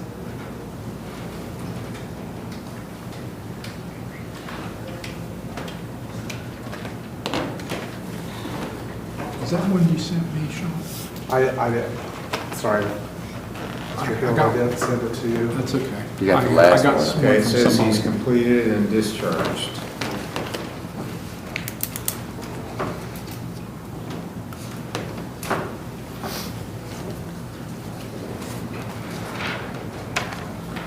So, Your Honor, we could possibly wrap it up today. That's what I said for another. Come back, set for another 3 hours. Well, for someone with your history, your smart remark was not appreciated. Oh, my bad. Sorry. Yeah, not a wise thing to do. Okay.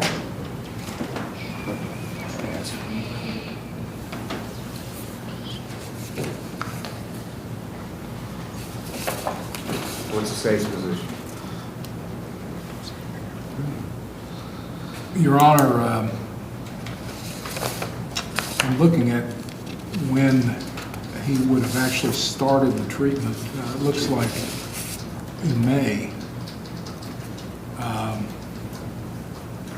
So I haven't seen what the report says. It sounds like he's completed their programming.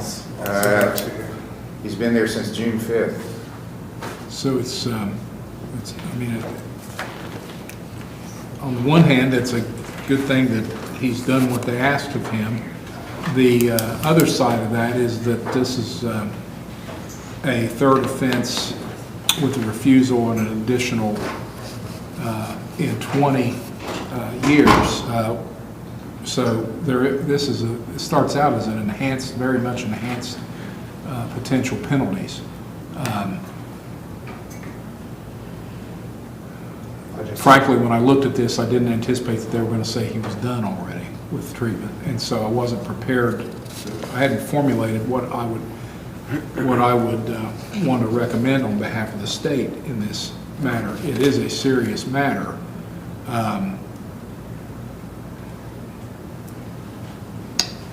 Not quite sure what to say at this point. I think that at this point, I think there's some jail time that's owed.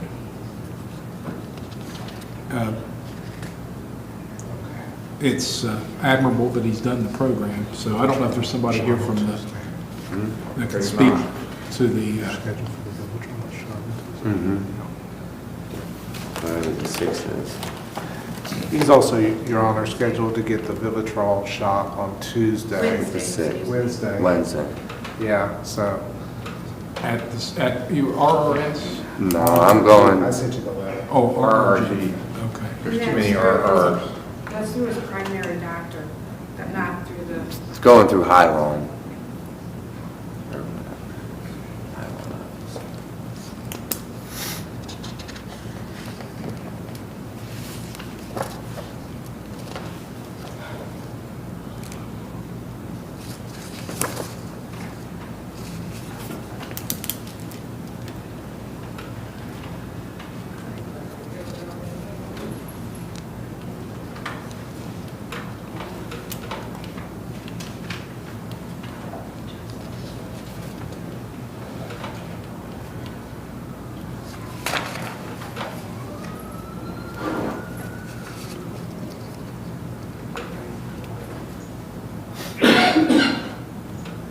What is that a tie on? Is that It's through Valley Health. Valley Health?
How's the state going to proceed? Well, it's my understanding that he's going to continue to receive treatment from Valley Health. So we'd like to track that a little bit longer to see if he continues to show the improvement that he has so far. Your Honor, we have no problem with that. I don't know if he's, I think there's some counseling that comes with the Vivitrol shot. I don't know. I'm going to go on Wednesday, and I have to go to a liver specialist. Oh, okay. So, yeah.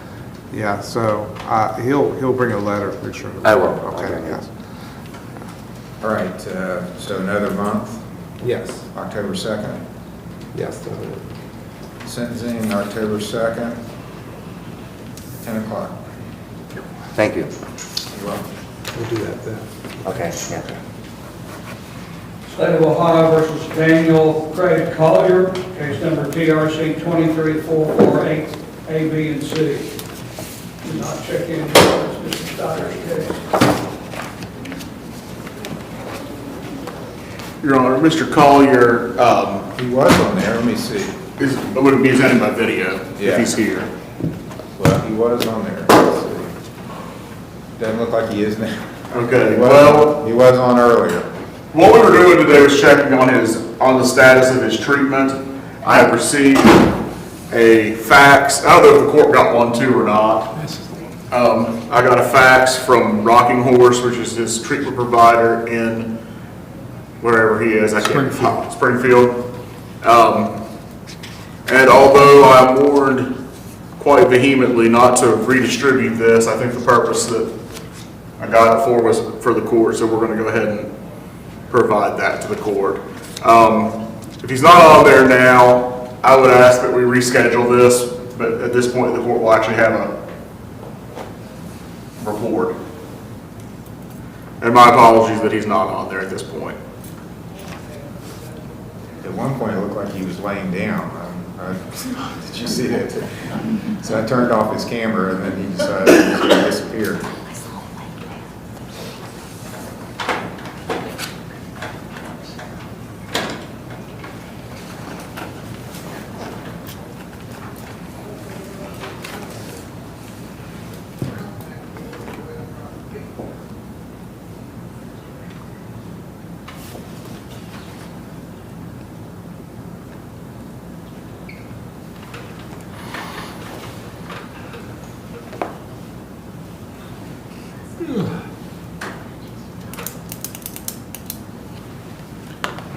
was looking at the 22nd, we already got 10 sentencings that day, so that doesn't make sense. And which days are you not here? I'm not here the 11th and the 15th.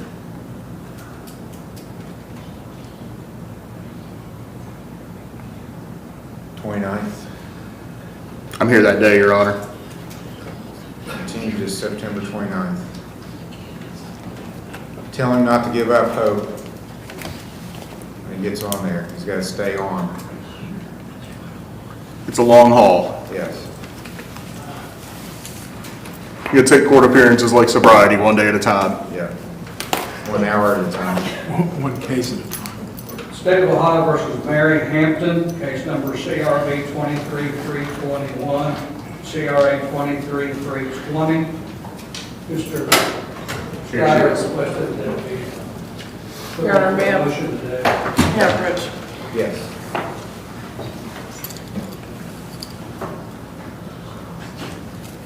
You?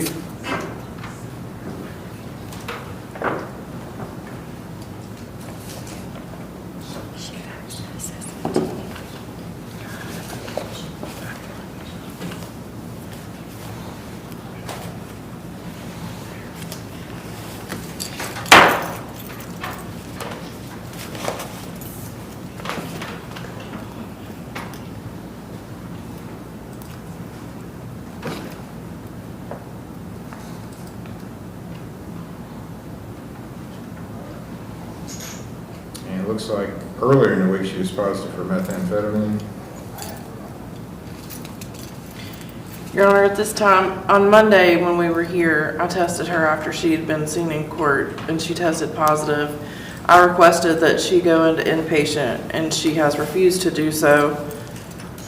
She asked to speak with her attorney, so I asked her to be here today, had it put back on the docket for today. She tested positive for amphetamine and BUP today. And asked her to go into inpatient again, and she still is not refusing to do so. If she's not going to follow requirements, we're going to discharge her from QRT. Okay. So the case has already been nollied here, so the state can take it to the grand jury. I don't think it's been nollied here yet. I have a judgment entry. When was it nollied? June 12th.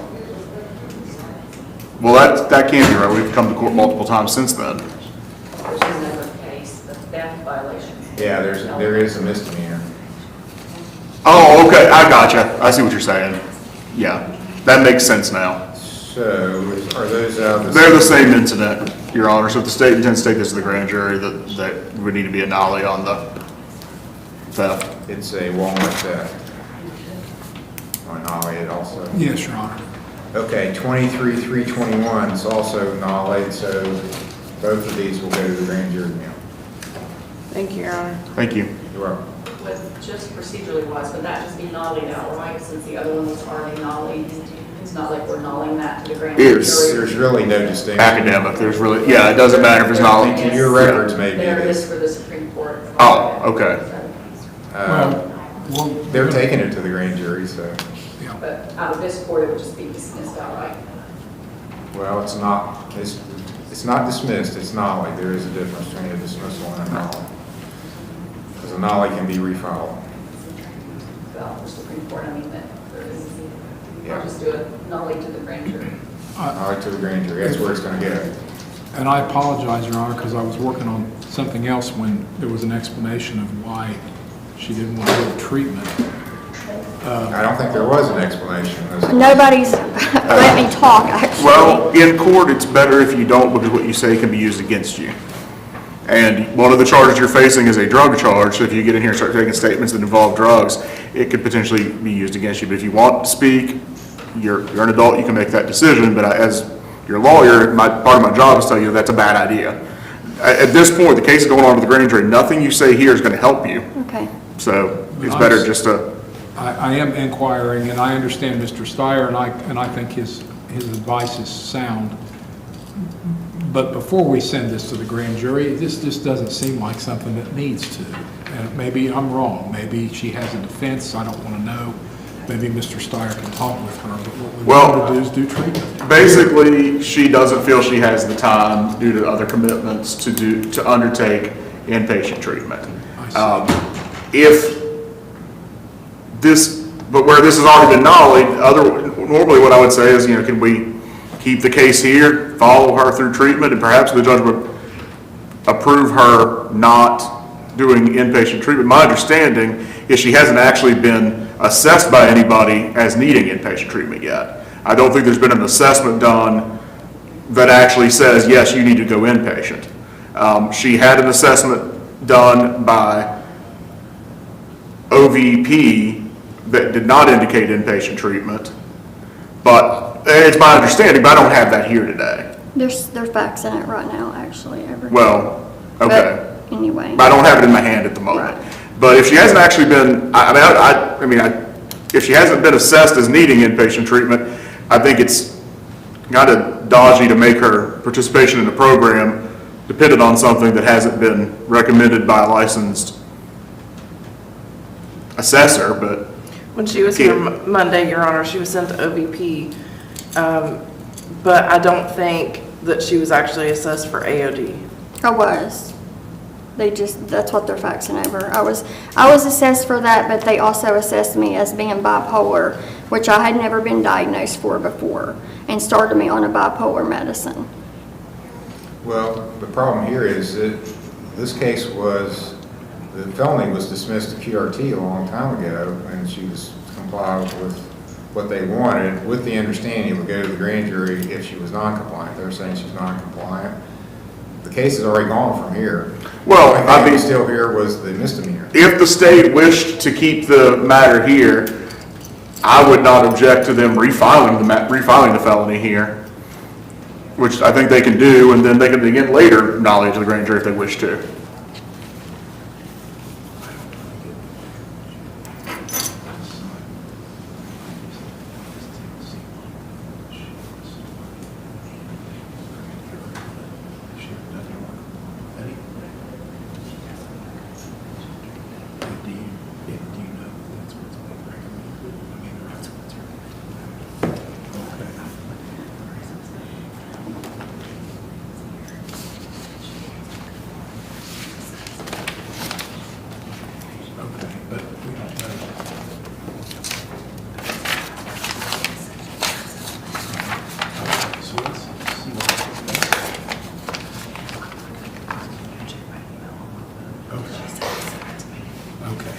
So maybe we've gotten the cart before the horse a little bit. I think we would like to see what OVP says that she needs, and then let her make a decision based on that. I'd like a minute she said that she had OVP send that to my email, and I have that email with me. Okay. And they're faxing it to the court. They're supposed to fax it to the clerk's office. To the court. And there's a pending misdemeanor charge. There is. And that is a theft charge. Well, 2 minutes ago. Well, it hasn't been signed yet. I haven't signed it on. All right. So we want to try to resolve that as quickly as possible. I don't know how she feels. Why don't we take a break, let you all look at the, let's talk about it, and then what else do we have? One more case, and then I can hang around as long as we need. Right, thank you. Hang tight. I think I'm in the next case too. State of Ohio versus Andrew Curry, case number CRA 23464, ABC, CRB 23463, CRB 23291, CRB 23361, CRB 22351. I don't know if we have him brought out. Yeah. Andrew Curry.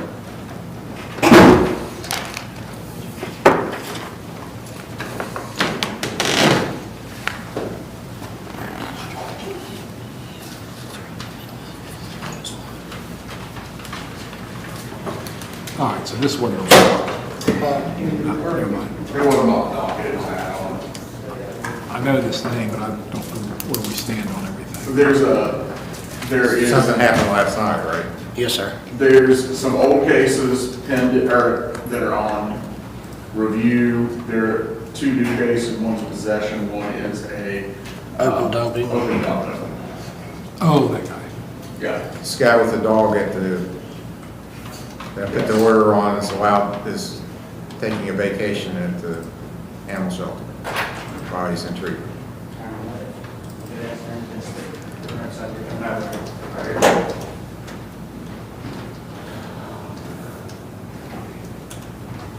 Okay, and Your Honor, I'm not completely certain what the details of the incident last night, but I think that it has led to the situation where it's Riverside, was not Riverside, RRS, not PQR, RRC, or ARK, I'm not sure.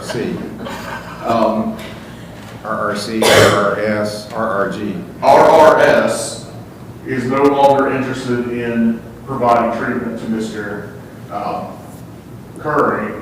Mr. Curry expressed to me that he was interested in going back into the program, so Mr. Gwynn, so Mr. Gwynn has made inquiry and has found another program that can take Mr. Curry. I can't remember who that is. Shawnee Counseling Center can take him. The problem is they don't have nobody to transport him until Tuesday. So, Counseling Center?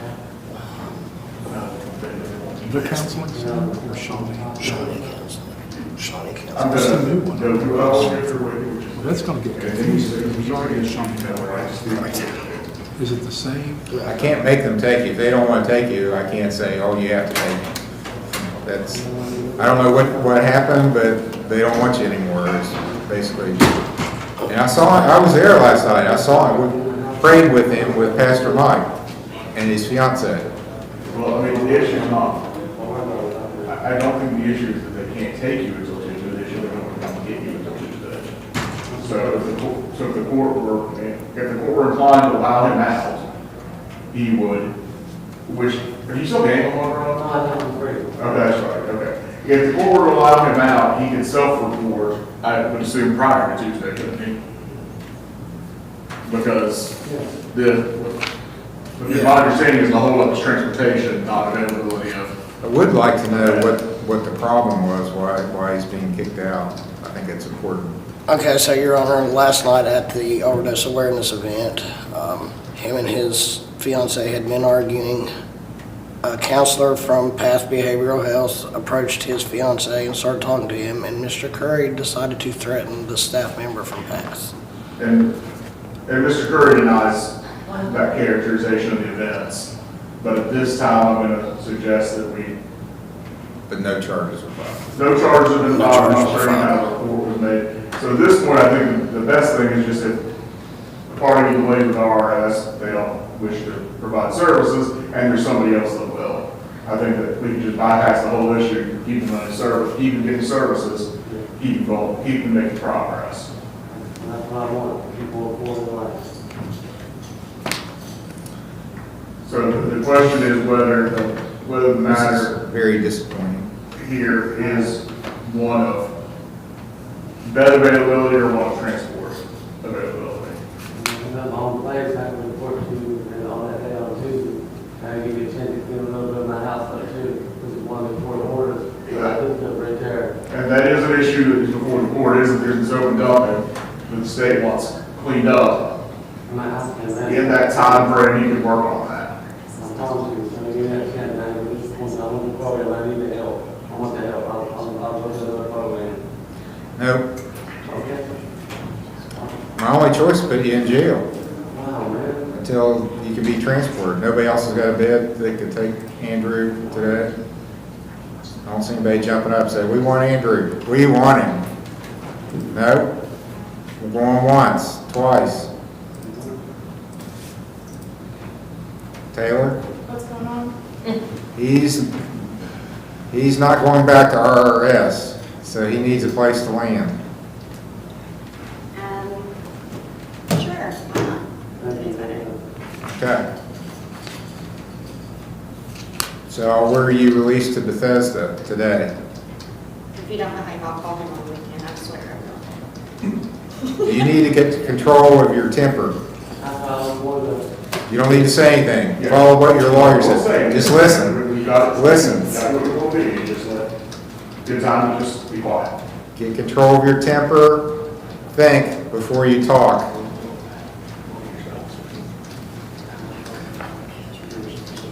How are we gonna get him to Bethesda? I actually have transport here right now waiting on Okay. We don't rule any of that, that's all of the program. You may still, we probably start probably, But you got a felony. So, what is it? Let me give you a history lesson. You know what felony started out in Old English law? It meant you could be punished by death. All felony, no, just be quiet. Don't answer. Listen, look at me and listen, and don't talk back to me. All felonies were punishable by death.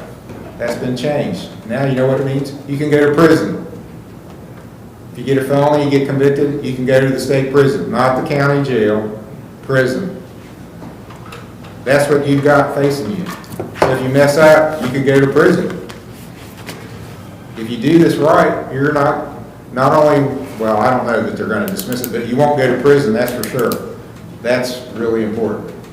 So you got to act like you care about that, like you're scared of going to prison. Are you scared of going to prison?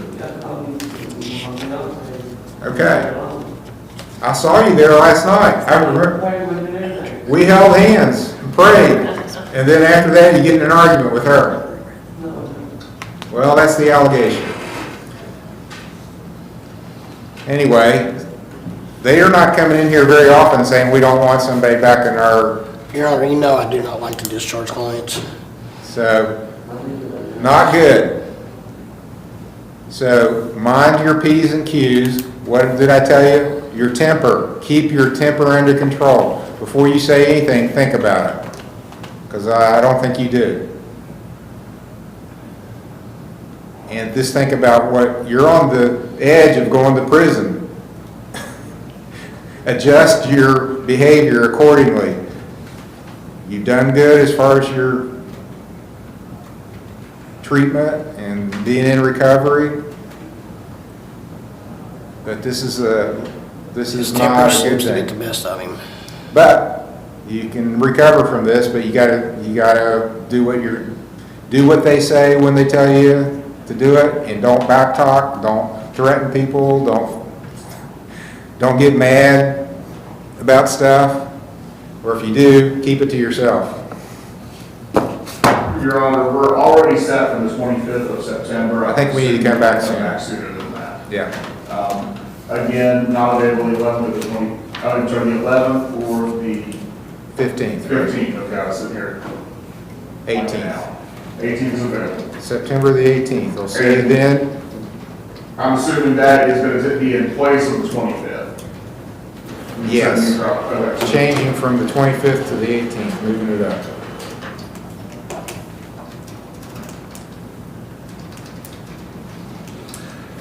Okay. You're on, you've had strike 2, so don't get strike 3. I'm sorry, I was wondering, that's down. So it's okay. Let's come in. I didn't get a replacement, that's what we're looking for. I didn't want to I've got a lot of problems, that's why I was taking the path for help. I needed that help. Thank you. So I asked the fence about when I grew up, I had my son come in my father and other issues I had, but that's why I needed it for. I'm trying to go forward on it. Okay. We're doing a reset. So I'm not going to look back at all that stuff. We're going to look forward, but no more glitches. Okay. All right. We'll see you on the 18th. Thank you. Can we get my monitor for these? Yeah. Bring him in. I need to step out and speak to this. Mr. Hampton. Okay. Who's coming in? Corey Cordell. Okay. I'll go out while that's going. What's this? You need to write this on. We've already got one to the 25th, so this is earlier than that. Oh, okay. Where's my bailiff? I need my bailiff. We're going to get you an ankle monitor.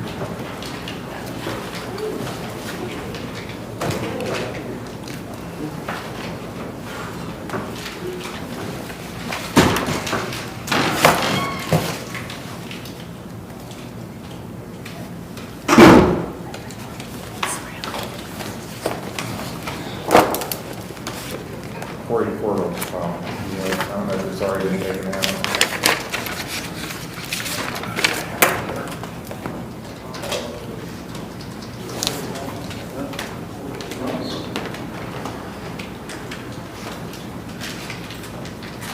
Okay, Corey Cordall, called back before the court. Who is his attorney?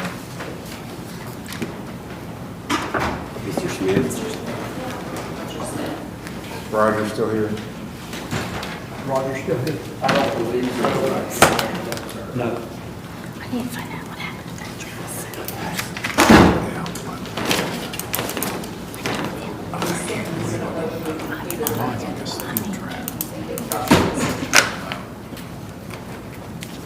Okay, you're encountering some resistance.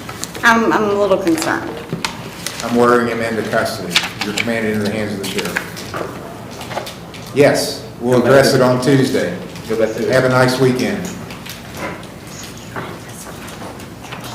I suspect you'll be more compliant on Tuesday.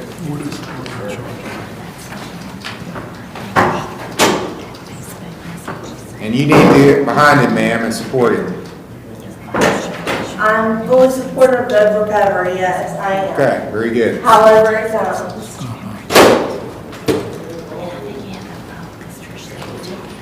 Court's adjourned. Your Honor, I think we may need to come back in on Okay, this. that's right. We're not ready to, but we will need to. I'll be in my office. Thank you. Is it not, Luke, is mine good to go, is he good to go? I'm sorry, what? Is Curry good to go? I mean, you don't need him anymore? To the extent that I'm willing to warrant that, yes. I'll be good. I'll say. It's got her new girl, but he don't know. So I'm gonna do it. We got you. I don't know, she doesn't really want any. You know what I'm saying? So now what? Because remember, when I came from Yeah, she's saying that she did. on that. This virus, which was very bad. Remember it? And that's right. I don't understand that. In fact, what I was gonna do is just have a trial, but then Well, and she's coming. Apparently, do we need her?